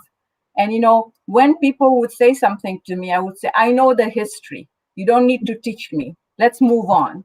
And so I say to you that, you know, for me, every week since COVID, I get together with women from Nigeria, from Cameroon, from all over Africa and other parts of the world. And, you know, I'm a peace builder. And so when COVID happened, the challenges of peace building have become put on the back burner. So I work with women from Cameroon, from English Cameroon, and every week I hear from them. And you know, everyone on this will know what I'm talking about. But you know, in the beginning, women were saying things to my sisters in the Cameroon. But why can't you just make sure that they wash hands? And why can't you make sure that they use soap? Because it's getting very dangerous. And you know, it was very humbling, even from me, a child of Africa, because you forget. When my sister from the Cameroon said, you don't understand, to go get one bucket from the river takes a long time. And that was so humbling, because we take washing hands and soap for granted. We have to understand the realities of what COVID is going in our villages, in our countries. And with the Canadian government, I was able to convince them to put a tap in that village. And then the women taught us how to make soap, because then they sent out a recipe to the women in the village how to make soap. And so the reason I'm sharing this with you, that during COVID, every Thursday morning, I meet with my sisters, is that we have to build a stronger network. And you know, everyone that is listening here, you are extremely powerful. Just imagine, because this is the closest to my heart at the moment, is, you know, I worked on the Bring Back the Girls and all the pain with that was in Nigeria. And what's really upsetting me now is somehow the government negotiated for the boys to be brought back, but the recent girls that have been abducted have not been brought back. And, you know, I used to go to Abuja and I used to argue with them, how come your grand army cannot get a few girls back. And there is something wrong there. And I believe us Canadians can hold our own government legs to the fire and say, look, you have to join hands with us. And as you work in other parts of the world, you at this point, I believe, have to work in Nigeria with the Nigerian government to bring those girls. Sorry, that's very close to my heart at the moment, so I'm talking about that. But I sometimes I really get very sad, because I truly believe that everybody that's Canadian that's listening to this call, each of them have so much power. Each of you have so much power. If we all used it, we would truly make a difference for people of our descent, of African descent. Mm-hmm. Thank you very much, Senator. I don't know if there's some questions that anyone will want to ask. The lines are open directly to her, because our session is ending with questions and answers. But if not, drop it in the comment section. We're going to channel it to Senator Mobina, because we believe, and you've opened up this channel for us to see actually the injustices that are also available in Canada. Canada has been very silent, as if everything is just going out so good, until we started getting information from Yasin and his organization that all is not well. And so most of these things happen, like you say, if we don't open up and we don't cry out and we don't have platforms to actually come out and tell these stories and see how we can engage more, create awareness, mobilize ourselves, it is going to be a little bit more difficult. So I don't know. Someone is indicating that so Dr. Suzanne, if I may, please add something more. And that is that, last July, what happened in the States, and then people in Canada got together. I want Canadians of African descent to know it made a huge difference in the way government was looking at things. And so one difference it made is that I brought in the Senate an amendment that race-based data is not gathered for health issues. And so people are making decisions about our health without knowing our realities. And right. I'm very pleased that the Senate unanimously passed that amendment. And now our government has also accepted it. I am not naive. I know the government accepted it. I know the Senate passed it, because the time is right now for people of African descent to ask for rights. This is the best time. I am also chair of the legal committee in the Senate, and we will very soon have a bill that I've been fighting for years, is mandatory sentencing, where Black people are the most in the prisons because of mandatory sentencing. And I'm really hoping that I know I will fight hard for that bill to get through. But if all of you just wrote one on an issue and included me in it, and I will support you in the best way I can as to how we can deal with an issue, we can change lives of our people. But I have seen it in many other communities. They always get together and come to me for change. I want this now for our community, our African descent community. Thank you. Thank you so very much, Senator. I have no problem with her. We'll ask her to define what she meant by African descent. It's a question that we're having from Wayne. I don't know if there's some other questions out there. Okay, do you want to take that question? What do you mean by African descent?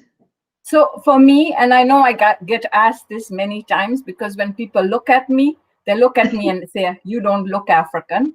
And so I say to them, with the greatest of respect, I'm not trying to be rude, but you don't look Canadian.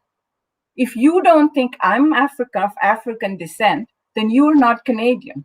Because I think we have to now, if we are going to make strides in our community, we have to look at who the person. I am very proud to be a person of African descent. I'm a daughter of a politician who fought hard to bring independence to Uganda. And, he was in fact recognized by President Museveni as one of the 6 people who started the independence movement in Uganda. How much more does it take? I was born there, my father was born there, my mother was born in Africa. How much does it take before your own people accept you as a person of African descent?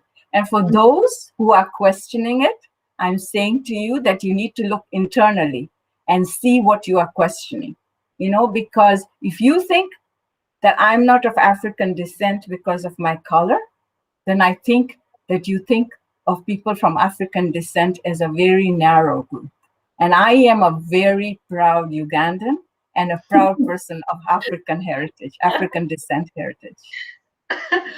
Do you think people even believe me that also that I'm from, you know, because it's also a narrative that is so complicated, Senator, and I'm very happy we're talking here about love, unity, and peace, and to build actually our race and our people. But you have even Africans, I mean, original Africans that even refuse not to be Africans because they carry certain passport. That for me is even too much. Talk less of somebody who would want to need to go to some justification. I just think the viewers that are here understand and they want to follow more of your work and they want to know. Like I see some comments like, how could we reach out to you more? Are you on Instagram or stuff like that? Like you said, we should, you know, like tag or tweet these governments out there. And believe me, we're going to do that, particularly on the cases of Nigeria, Cameroon, and all the other conflict zones. We're going to tweet it so bad. How do we do? Do you have a handle or? So I have a web page. I am very easy to get hold of on my email, which I will give it to you, Suzanne and Doctor. Sorry, and the thing is that you will find me very easily in the government documentation, because it might be difficult for people to write it down just now if you look under Senator Jaffer. But you know, my real dream is that we in Canada come together. You know, there are many more brothers and sisters in Ottawa who are also working on this issue. And I will take this issue into the Black Caucus, and, you know, we will work together. And so I ask you that reach out to me. I can't always do everything you say because it may not be something if that's federal, that I can work on, but That's I will true. definitely direct you to the place where you can get answers. Thank you very, very much, Senator. It's been a wonderful pleasure. We enjoy it. I would get directly in contact with you, and we would take the requests and the needs and the desires of our people to your attention and to these governments out there on really critical issues that are affecting our people. It can never be the same again, that despite all their struggles to build these very communities that we're talking about, they have to be the last people to beg even for favor, to listen to their plight. We are saying it, enough is enough. And the time is now, like the theme of this session. And we thank you for your great engagement and your courage to stand there and stay safe out there in the Canadas. We keep in touch. So, Doctor, I know I've run out of time, but, you know, I'm a politician. So I just want to say to those who wonder about my African descent, my brother Yasin and Rita know my roots, and they never had difficulty with my descent. And I hope I can convince you too that I'm a proud person of African descent. Thank you very much, Dr. Susan. You are our grandmother for women's rights and for children's rights. And we have seen your work in Sudan and in every other place. So we thank you and we respect and honor you for that service to humanity. Irrespective of all opinions, we owe you that allegiance for saving lives and for making peace a chance. So thank you so very much, Senator. Thank you. Yes, it's been a pleasure being here. Thank you. Thank you. Okay, thank you. So thank you, ladies and gentlemen. We are going to continue this conversation today. And our next speaker, as we can see, we're running out of time because of the delay in that we started. We are going to get Mr. Justice Osei. Mr. Justice Osei is going to talk about the impact of COVID in the Black community out there. And what is it that we need to know on celebrating this United Decade of African Descent in the Canada. And yes, it will be a pleasure for us to welcome Mr. Justice Osei live with us to share this conversation. And I want to thank you, dear followers and listeners. It's okay. It's a freedom of speech. It's a freedom of expression. And questioning is what we've been taught by or other scholars here. It is time for us to question. And there is no bad question. And particularly, I don't take it personal, and no other person takes it personal. I mean, sometimes people ask me, Susan, is this really your hair? Yeah. So it's okay. It's nice. And I think it's a good start for us Africans to start asking questions. Let us ask.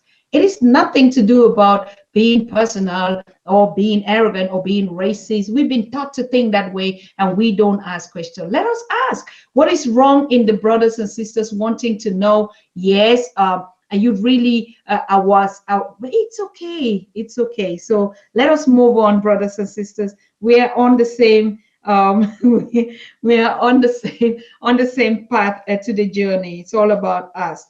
Mr. Justice Osei, you're welcome to the program, brother. How are you doing? Hello. Hi, how you doing? I'm good. Thank you for having me. Yes. So we want to share this platform with you and to know about the impact of COVID-19. I mean, which your organization out there, the ADS, has been actively involved. We know the previous speakers mentioned something about it. You know, it has been a year where we say we have to humble ourselves because of a lot of things that have happened. So what is it that we need to learn from this on your conversation? Thank you so very much. Yeah, well, I mean, let's start with looking at, you know, the state of the COVID-19 in my home in British Columbia. You know, over the last 72 hours, we've seen a further 521 new cases, with 2,314 of them, you know, in British Columbia.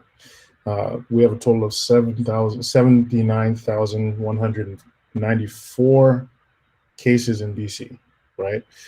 Of those cases, 4,500 about are active cases, and about 220, roughly, 1,000 doses of COVID-19 vaccines have been administered in British Columbia. You know, we already know that there's a disproportionate amount of Black people that are affected by this pandemic, and there's a disproportionate job loss that happens with this as well, due to the high amount of us that are in the service industry, myself included. And so, you know, it's now with, you know, with this current environment as it is, you know, it's now the time more than anything to lean into community programs that support one another. As Black people, you know, we're community minded, we're spirited, and we have a lot of education behind us. But the access to the resources needs to change. So, you know, programs like the one that African Descent Society put together with food distribution for, you know, 200 communities, and you know, basically supporting Canada's emergency response, you know, where there were holes to fulfill. Having food drives and sanitization programs for other Black-led groups is a great way to bring a degree of momentum and awareness towards the problems that face our communities. You know, the Black Emergency Community Fund, the COVID Fund, has, you know, that's seen some great success over the past year in contributing funds to assist Black communities in British Columbia. In the last few weeks, Toronto began talks about new COVID community response plans, and the plan mobilized culturally responsive mental health support, food access programs, and testing services geared towards the Black community. And now, as I mentioned before, the Black community has seen a disproportionate amount of effect from this pandemic. So these kind of programs are much needed, and it's on us to basically seek out each other and form groups like this where we could actually have discourse that would support our future. You know, we need to look at, you know, the people from that are in back home and look to the people that are in Canada with us here and see what we can do. You know what I mean? Like I myself, and I know I talked to Yasin about this numerous times, but you know, these kind of programs to bring things back home are really important, and having the discussions where we can actually support each other are very important to have. You know, things like social media groups like Black in Montreal, Black in Vancouver, where they're just hubs for people to just connect and talk about problems that face us. They're really crucial, especially with the degree of uh, systemic discrimination that affects us outside, and as well as in our day-to-day lives. Just being, you know, in a place where there's only 1%, 1.2% approximately of Black people in Vancouver. So my question would be, where do we go from here? Well, we need to understand and find solutions to the disproportionate amount of Black people who are ineligible for provincial and federal programs. You know what I mean? Even just a few days ago, there was discussions about having an immunity passport starting in Quebec. And off the top, I'm thinking, well, as much as that might be, it could potentially be necessary, but there's also discriminatory factors that need to be discussed with something like an immunity passport. You know, community is a large part of our identity. Community awareness, information, and education related to the pandemic in order to mitigate risk, support, recovery, and resiliency for the future. We should work with our professionals in our communities to develop materials and distribute them to community members and online social media platforms to support current established measures for preventing COVID-19 by developing tailor-made and custom-built community programs and materials. We can also distribute those to the most vulnerable members in our societies. More data needs to be looked at in connecting more Black people in our communities to outlets where data can serve us better. Basically, programs that are geared to benefit Black communities or even Black leaders and Black entrepreneurs, such as the program that Mr. Trudeau rolled out with the Black Entrepreneurship Program. Those are other initiatives that we could definitely use to support our growth and our progression, as well as to carry on the steps to you know, bring awareness to the discrimination and social injustices that Black people in our communities face daily. Also, finally, sorry about that. My computer just, yeah, sorry about that. But ultimately, Black-owned business owners and people in our communities need to communicate with one another on a more frequent basis. And we need to tap into the talents that we've been blessed with to create more programs, more education, and more awareness that lead discussions around support for our communities and creation of long-term, long-standing programs. The African Descent Society of British Columbia and programs like the Black Chamber of Commerce, which I'm a member of, have been leaders for bringing this awareness and education I'm speaking of to our neighbors and our neighborhoods. British Columbians all across, you know, British Columbians in general don't seem to have a very firm grasp on our histories. So that's why people like Yasin and programs like the ones that he creates are so crucial for our community and for our futures. So when I talk about community response and how it affects Black people, those programs are programs that should be ultimately the cornerstones that we can build upon and use to bring more programs, more help, more resources, and just more awareness for other leaders in our communities to be able to extend from.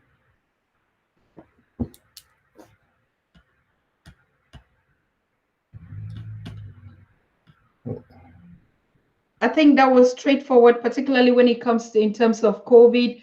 There just basically nothing that is that we don't know or that is a challenge out there, and you've actually put it out there, particularly in your community. And we thank you so much, Mr. Justice, for that presentation.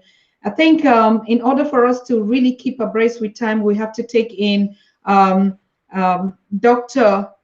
Dr. Julialine Walker, who is also one of the greatest advocates, and she's chairperson for North American delegation of the Pan-African Congress or the Pan-African movement out there. A strong advocate and Pan-Africanist out there that has been also that has been on the program and on this topic for quite a long time. She was here before in the introduction, and we are going to bring in to conclude this session with us tonight, and we make it a date. So welcome, Dr. Walker. Dr. Walker.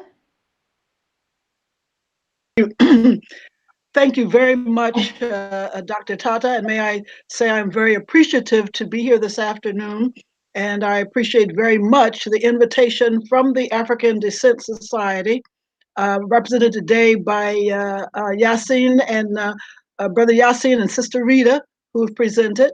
And I also am very appreciative of the presentations by Senator Jaffa and Brother Osei on COVID. But as you said, due to time, I want to stick to the script. There are a number of things that have come up, both in the previous presentations and in the comments. But I'm going to go forward, and then we'll see if we can get back to some of this at the end.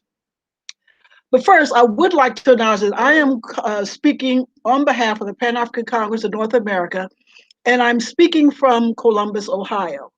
So first, I would like to acknowledge that the land under the city of Columbus, Ohio, the city of Columbus, Ohio, the land it occupies is the ancestral and contemporary territory of the Shawnee, the Potawatomi, the Delaware, the Miami, the Peoria, the Seneca, the Wyandot, the Ojibwa, and Cherokee peoples. Specifically, this is land in Ohio that was ceded in the 1795 Treaty of Greenville and represents the forced removal of people through the Indian Removal Act of 1830. So I want to honor the resiliency of these people, these nations, and recognize the historical context that have and continue to affect the indigenous peoples of North America. Because building relationships is very important. It's a very important aspect of standing in solidarity with Native American and indigenous people. There are currently 0 recognized, federally recognized Native American and indigenous lands in the state of Ohio. There are 0 federally recognized Native American and indigenous lands in the state of Ohio, although a number of people are represented in the surrounding states. So now I'd like to go to the heart of my presentation, roots and reasons, reparative justice and the Biden administration. We charge genocide. The crime of government against the Negro people is a paper accusing the United States government of genocide based on the UN Genocide Convention and presented to the United Nations in Paris in December 1951. It followed the 1946 statement by the National Negro Congress, which had been submitted to the Secretary General, and the 1947 appeal from the National Association for the Advancement of Negro People, presented by the Honorable and much respected Dr. W.E.B. Du Bois. From the inception of the world's foremost international body, the people of African descent resident in North America have sought justice for the continued oppressive conditions that we suffer under at the hands of successive governments of the United States. And in 2021, we continue to charge genocide. In June 2020, an international coalition of hundreds of organizations and individuals sent a communication to the United Nations Human Rights Council, urging them desperately to convene a commission of inquiry to investigate racism and racist police violence in the United States. Although the UN declined the request, it did task the UN High Commissioner on Human Rights with preparing a report on racism. Last June was the culmination of that UN process that was instigated at the behest of a group of African nations. So African nations went to this international body that said, look at what is happening with African descendants across the ocean. Forums were held throughout the United States. Discussions were held online and offline. At its conclusion, the United Nations Human Rights Commissioner affirmed the flagrant existence of such violations and called for a reparatory process that would involve both financial and other resources. She also urged other countries to make amends for centuries of violence and discrimination. But more clearly was needed. And following the UN's decision not to convene a commission of inquiry, the National Conference of Black Lawyers, the International Association of Democratic Lawyers, and the National Lawyers Guild, all US-based associations, joined forces to establish a commission of inquiry of experts from around the world to investigate racist, systemic, widespread, and grave police violence against people of African descent in the United States. This commission has recently concluded in February of this year, just 2 days ago, after hearing from victims, both direct and indirect, of this violence, and will now submit its report to the United Nations. This is an example of African Americans and their allies understanding that their expectations should be expressed. But should those expectations fall on deaf ears, then we should be prepared to act. And this is where we are with the Biden administration. One would have to be a QAnon supporter not to understand the progressive role of Black women in the election of the current administration.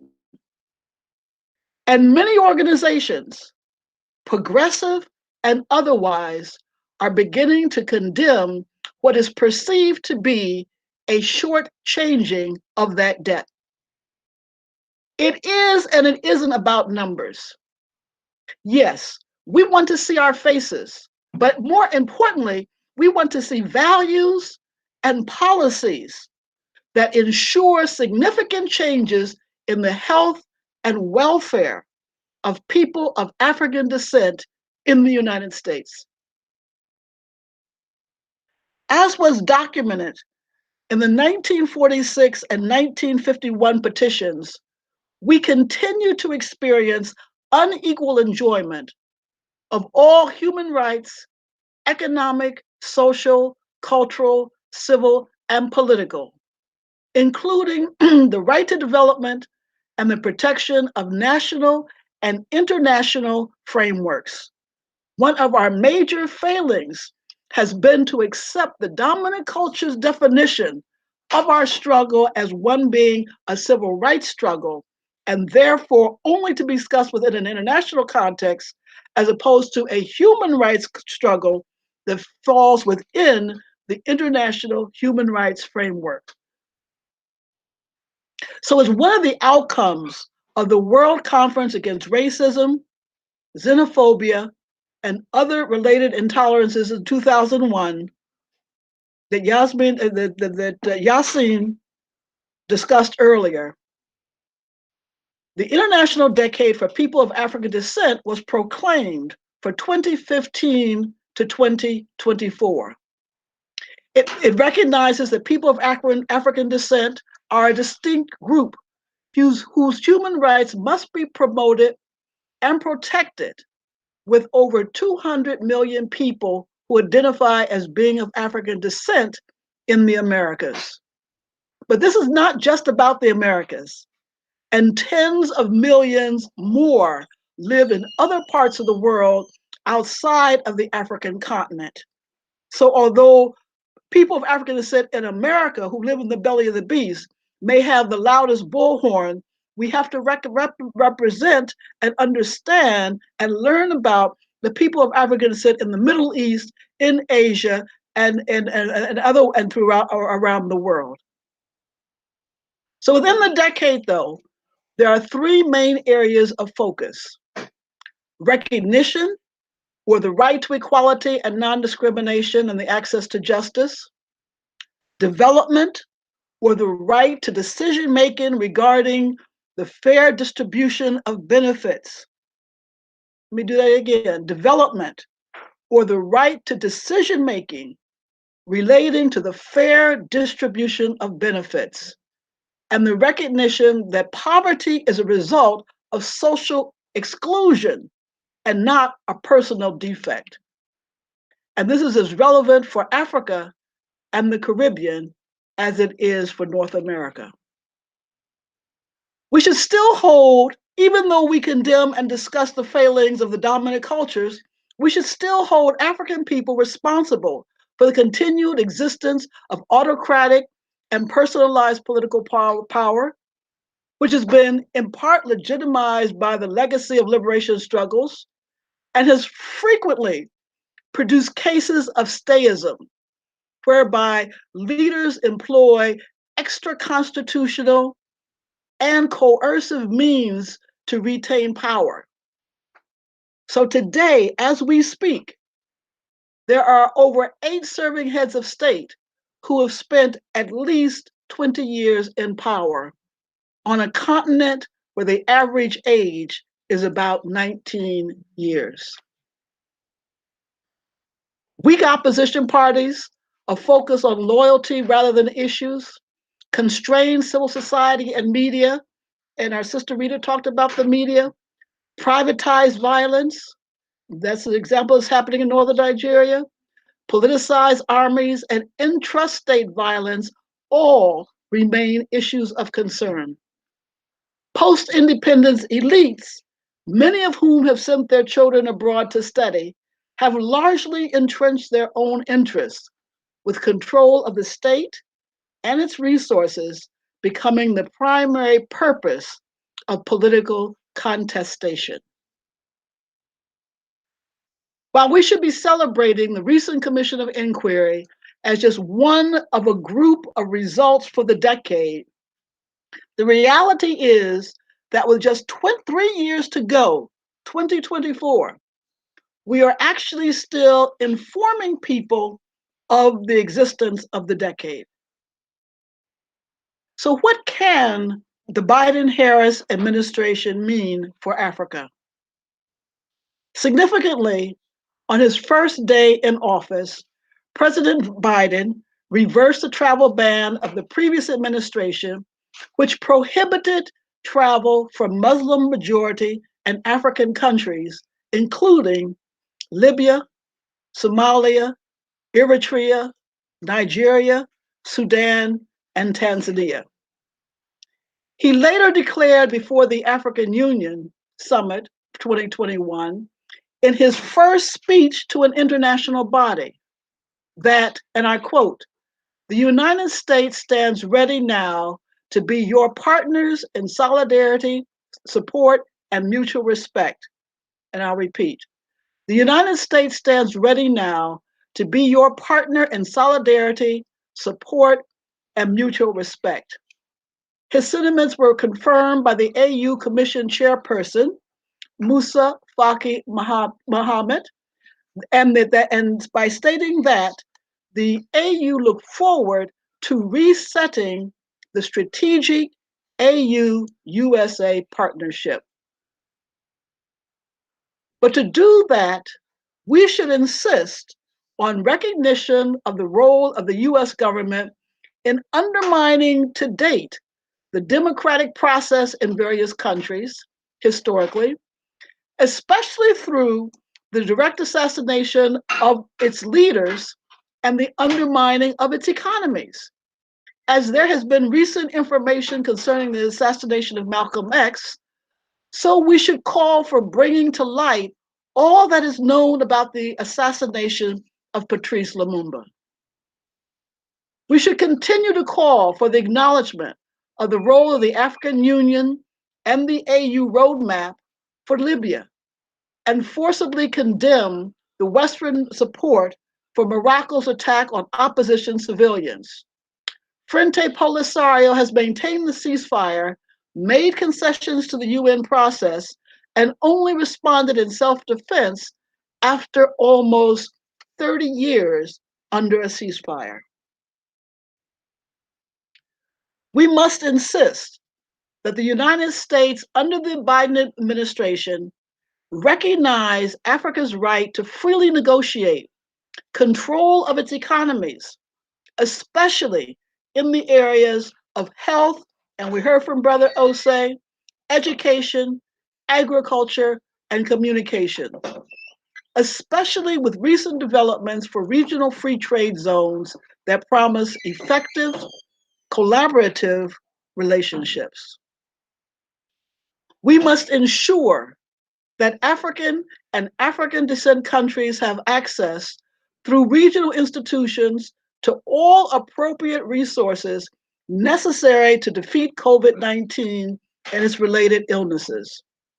Rejoining the World Health Organization is a step in the right direction, but economic forces are dictating who should and who should not receive the vaccine in a timely manner. We, as the Pan-African Congress, support multilateral engagement, a focus on good governance and diplomacy. Too often, security has meant militarization of civil society, and we believe the focus should be on active engagement with civil society, with sanctions against undemocratic regimes and a review of standardized military training. We urge conditions for positive changes and fostering human development in Africa with the promotion and retention of African scholars and entrepreneurs. And for African Americans, what could the Biden-Harris administration bring? For over 40 years, H.R. 40, a bill to establish a commission to examine the institution of slavery in the United States and its colonies and recommend appropriate remedies, has been introduced before the U.S. House of Representatives. So for 40 years, each year, at the beginning was Representative John Conyers brought this bill, and each year it's been, but this has been an annual event, and it has never had the votes to pass. To establish a commission to look at the results, determine if there is any validity, simply to have a forum in which to talk about the issues, the House of Representatives said no. There is such fear of the issue that in 40 years, we can't even talk about reparations at the national level. In 2017, the bill was revised or updated as the Commission to Study and Develop Reparation Proposals for African Americans Act to reflect recently expanded legal and societal discourse about human enslavement in the Americas. It is time for that conversation. From 1783, when formerly enslaved Belinda Royal was given a pension, to the 1865 Special Field Order number 15, which promised the formerly enslaved 40 acres and a mule to be provided, to 1951, when Father Divine, a charismatic religious leader, issued a call for retroactive compensation and a peace stamp on funds, the need for the conversation has been real. And what we have to understand is that reparations is not what is being fought against as a practice, it is who the reparations are for. Haiti declared independence from France in 1804 after defeating Napoleon's forces. But it wasn't until 1825 that this political act was recognized with the concurrent demand that reparations to the former landowners be paid immediately. So in 1804, the war ended, but France wouldn't recognize that they had lost until Haiti agreed to pay the people who had lost. So these reparation payments ran for 122 years, from 1825 to 1974, with the funds going to almost 8,000 former slave owners and their descendants in France, by which time, clearly, none of the originally enslaved or the enslavers were alive. So when we think about why Haiti is as it is, remember, for 122 years, funds have left Haiti to service the descendants of the former slave owners from Haiti. But the French were not alone in paying reparations. When slavery was abolished in Britain in 1833, the government paid reparations to slave owners who had lost valuable property. In order to do so, the British government borrowed from the insurance industry and had then to service the loans at a high rate of interest from 1833 to 2015. Britain serviced the loans from 1833 to 2015, again, when none of the originally enslaved or the enslavers were alive. And in the United States, President Abraham Lincoln, the great emancipator, signed the Act for the Release of Certain Persons Held to Service of Labor within the District of Columbia in April 1862. And it gave former slave owners $300 per enslaved person, which, and then we added up together, they said that today, that would equal about $25 million. But the formerly enslaved were also under the same act, and they didn't get $300, they got $100. But they only were given $100 if they agreed to permanently leave the United States. And those who chose to stay were not given a single penny. So given the harm done to all aspects of US society, reparative justice, a process by which there is a review of what has happened, a discussion of the impact on all parties, all institutions, all policies, and then clarity on appropriate remedies that address the systemic issues, what causes it and what keeps it going, should be the focus for today. That should be our, and this today, this forum today is part of that dialogue. and an understanding that while reparations may involve money, it's not necessarily about payment to an individual, but it may be about payment to restructure certain institutions of society. We believe that Biden and his administration must sign on to the three components of the UN decade for formal entrenchment within the U.S. political arena: the right to equality and non-discrimination, the right to decision-making relating to the fair distribution of benefits, and recognition that poverty is a result of social exclusion based on systemic racism. We experienced the Obama administration and the effort to implement certain measures of change.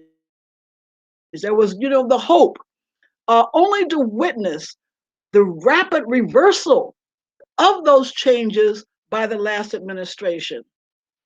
And now, with less than 100 days, Joseph Biden has resorted to executive orders to return the country to some level close to where we were in 2016. In 2021, he has used executive orders to return us to where we were close to in 2016. So is this the future of US politics, especially for people of African descent? Brother Osei addressed COVID-19, and I'd like to just briefly say that COVID-19 for us has exposed a festering sore where the narrative has changed from one of utter invincibility. When COVID-19 first came out, all you heard was Black people can't get it. Black people can walk around and they don't have to worry about it. So the narrative has changed from that to one of utter vulnerability. All the indicators, disparate impact is clear. It's where the rates of infection have been disproportionate for African Americans, primarily due to the underlying conditions that have resulted, that exist as a result of our economic conditions. Yet access to health care for early detection has been minimal, and thus the mortality rates were disproportionate as well. And then African descendants comprise the bulk of healthcare workers and other essential workers, and there was greater exposure, but there was lack of access to a minimum wage that it could be a living wage within 90% of the continental United States.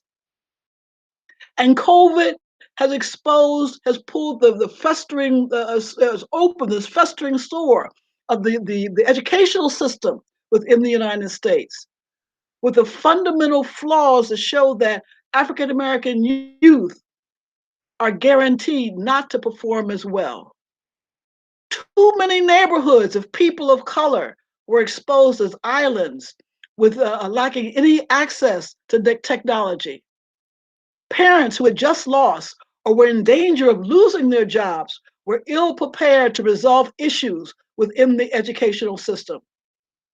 And Black Lives Matter took to the streets day after day in defense of yet another brother who was just trying to live in these United States. We encourage Africans in the diaspora to be more involved in the development of Africa, in the emergence and consolidation of democratic practices across the continent.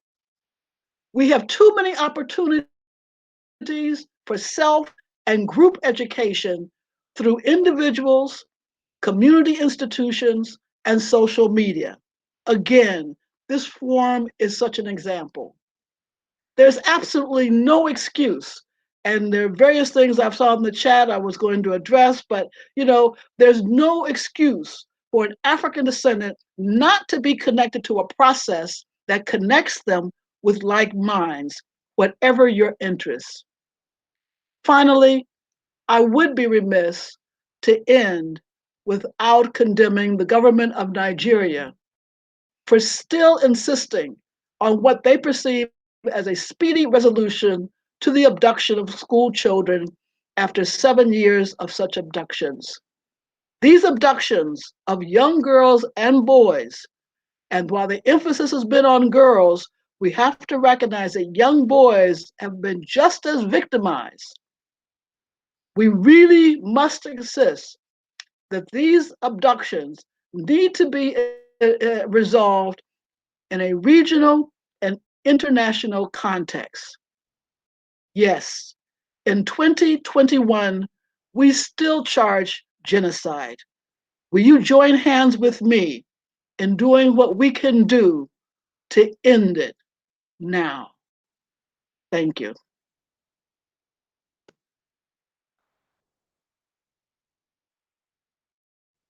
What more else?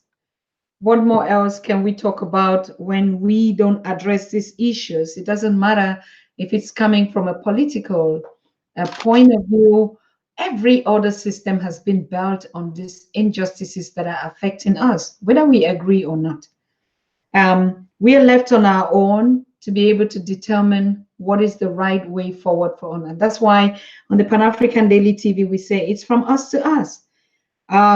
But we also know that we're living and existing in these systems, and we would have to follow leaders like you, Dr. Walker, and with a Pan-African heartbeat, and with us in mind to support whatever initiative and to listen also according to your experiences. What is it that we can do? All we need is a united and a stronger African community, be it on the continent or in the diaspora. The time is now is the topic of this panel, and we're so happy that we've come to the end, and there are a lot of interesting conversations and a little bit kind of different from what we used to on the Pan-African Daily TV. But of course, it has everything to do with our heritage. It has everything to do with us as a people. And unless that we find a way forward, what is in our own dying interest and our focus, we would still be turning around the circles. So I want to thank you so much, Dr. Walker. And so what would be maybe the last statement that you say, these are the things that we need to do now? Just like for a closing remark. Really, it's self-education and then mobilization. And Okay. for instance, I saw something in the chat about Black Lives Matter in one of the communities, and there was fundraising, and they didn't see the impact, the result of those funds. And I'm saying, when the community gives funds, then you have a right to know what happens. And so you need to go to Black Lives Matter in that city and say, what are you doing with the money? As a community, we gave you that money. Our expectation was X. What are you Absolutely. doing with it? Why aren't you doing it? So for people to say, well, we gave money and we don't know, I'm like, did you ask? Or did you form a community group and say, this is what we think should happen to the money? I mean, I think sometimes we step back and let others make decisions for us. So I'm saying educate and mobilize. Thank you so very much, Dr. Walker. Educate and mobilize. But we also, I don't know if Yasin should definitely not be there. We had also this very situation in Canada, and Yasin was saying it, and he even put out a petition out there for Black Lives Matters, and they donated funds and they disappeared, and that nobody is even accountable for that. I think that's also, what would I say, is so disrespectful. Absolutely. Even if the people would not come to us as an organization mobilizing funds and educating people in the interest of your people, I think it's still a responsibility for that organization to give accountability.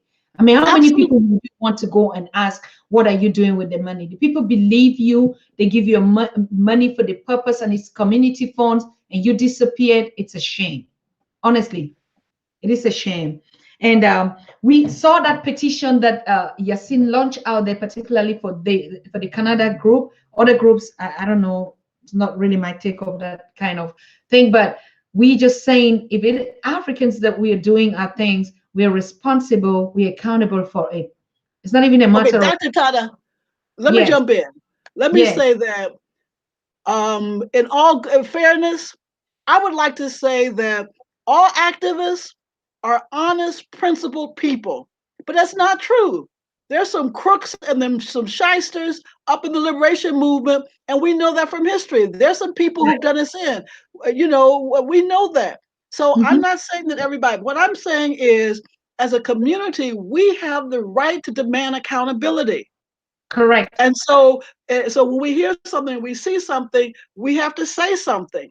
And so, and really hold those people accountable, because there are people who do good, and we need to hold those up. And that's the other thing. Sometimes we'll talk about the bad things that happen 10 times, and we only talk about the good thing that happened once.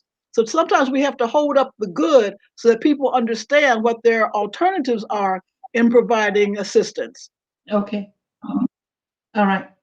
Okay. Inform, educate, and mobilize. That's the topic, and that's the message that we're taking home from you, Dr. Walker. Thank you so very much for being here. We're 3 minutes into the show, ladies and gentlemen, to round up. It's been a wonderful pleasure having all of us here. I don't know if Yasin is still there to say any word to thank your audience for your program.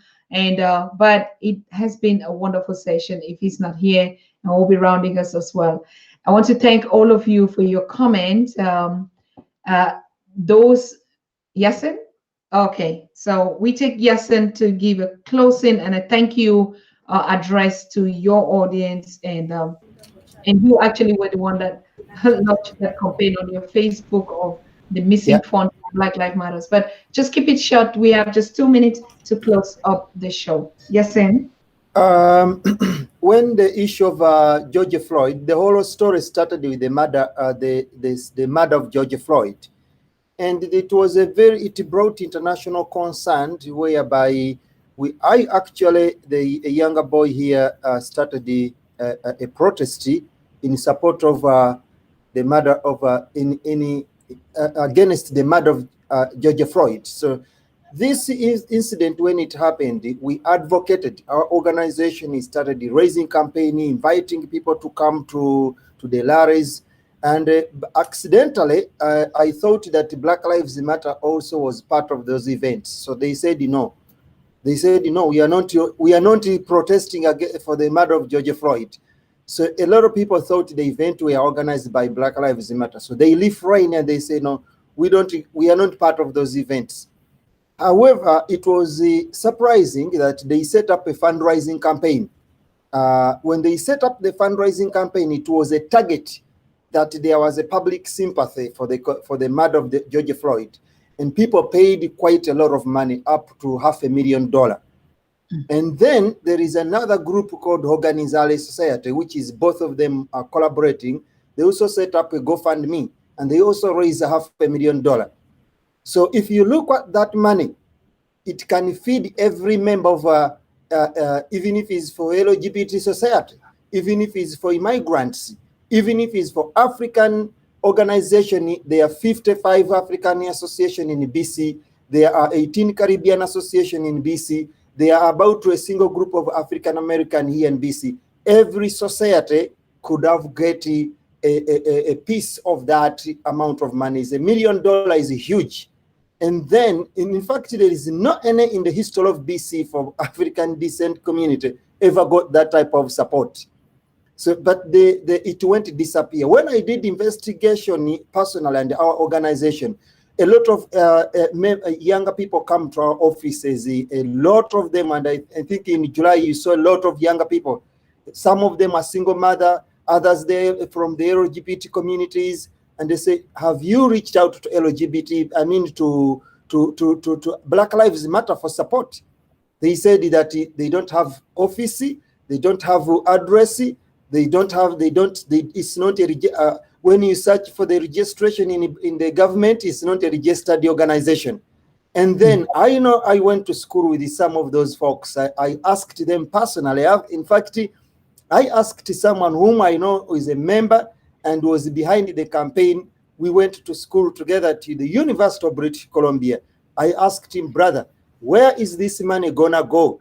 As we have had a lot of public scandals with the Black Lives Matter schemes, are the money going to benefit people in the pandemic? We are asking the government of Canada to support Black people, African descent people during the pandemic. Are you supporting the rent? Are you paying the single youth mothers? Are you paying for those homelessness?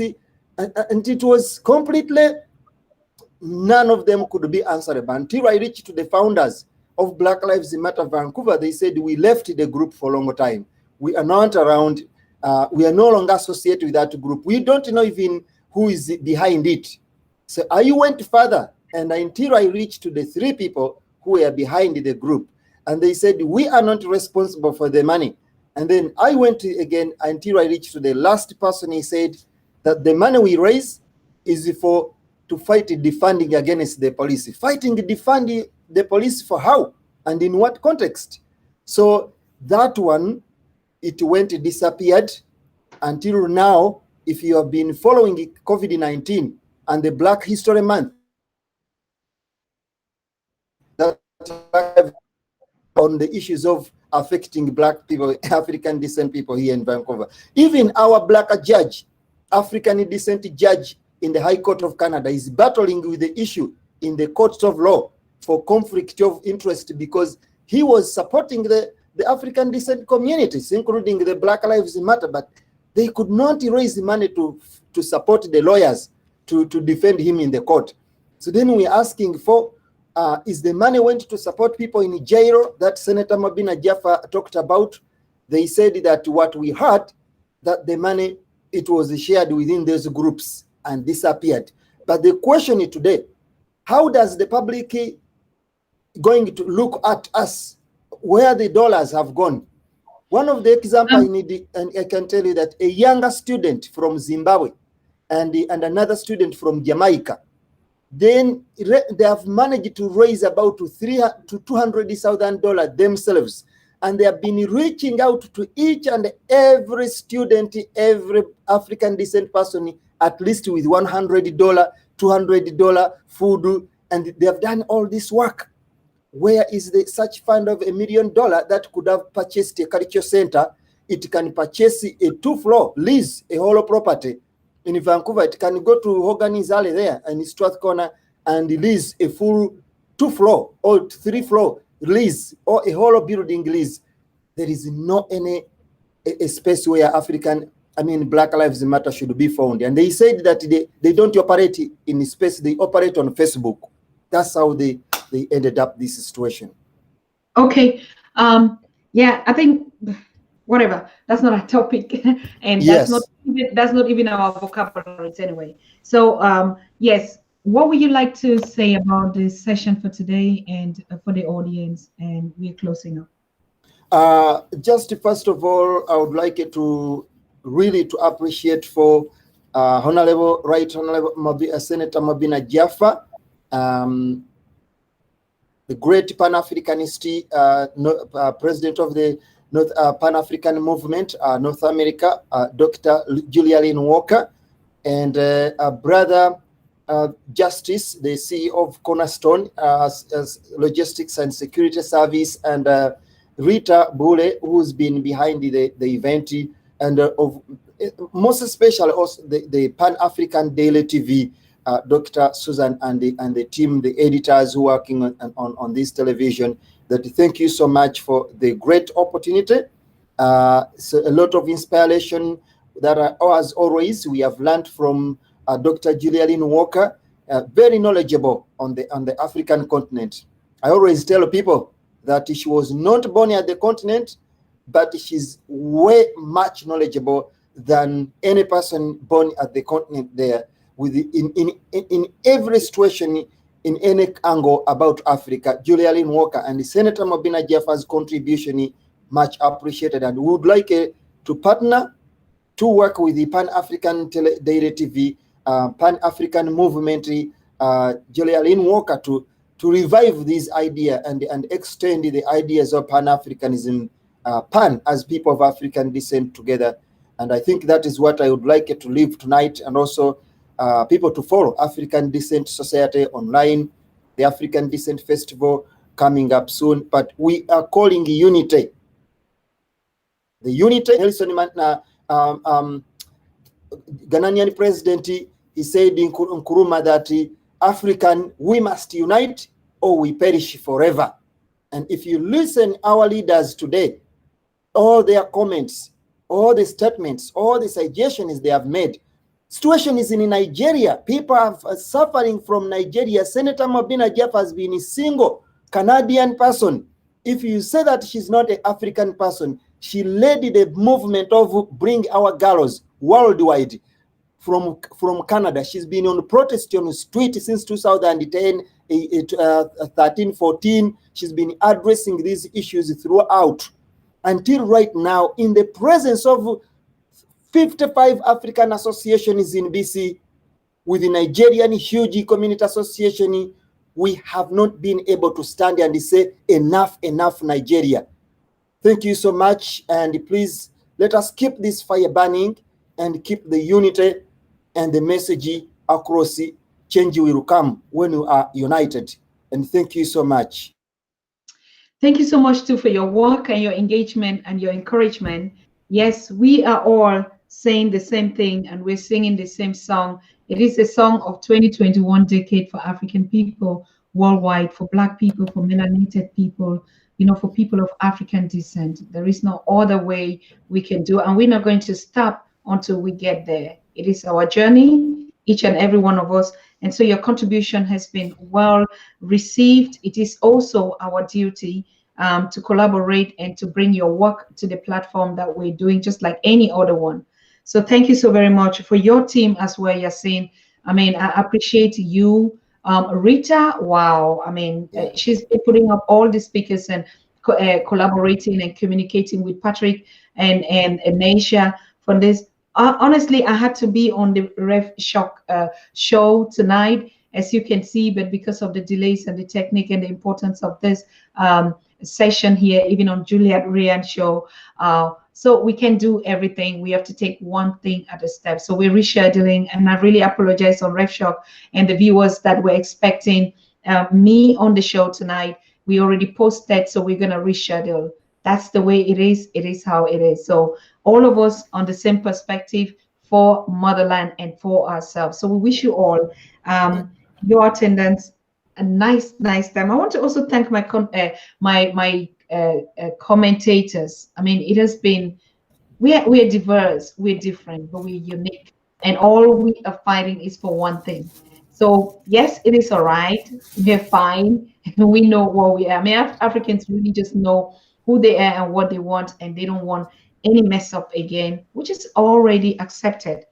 So thank you, Kofi, thank you, Koboko Sos, thank you, Matre, thank you, David Boyd. I mean, you've been here ever since, and you've been talking about Africa United. Queen Irea, thank you so much. Were Tekao, thank you, Sarah Wan, and Sonovia Ridley, thank you so much. Thank you so very much.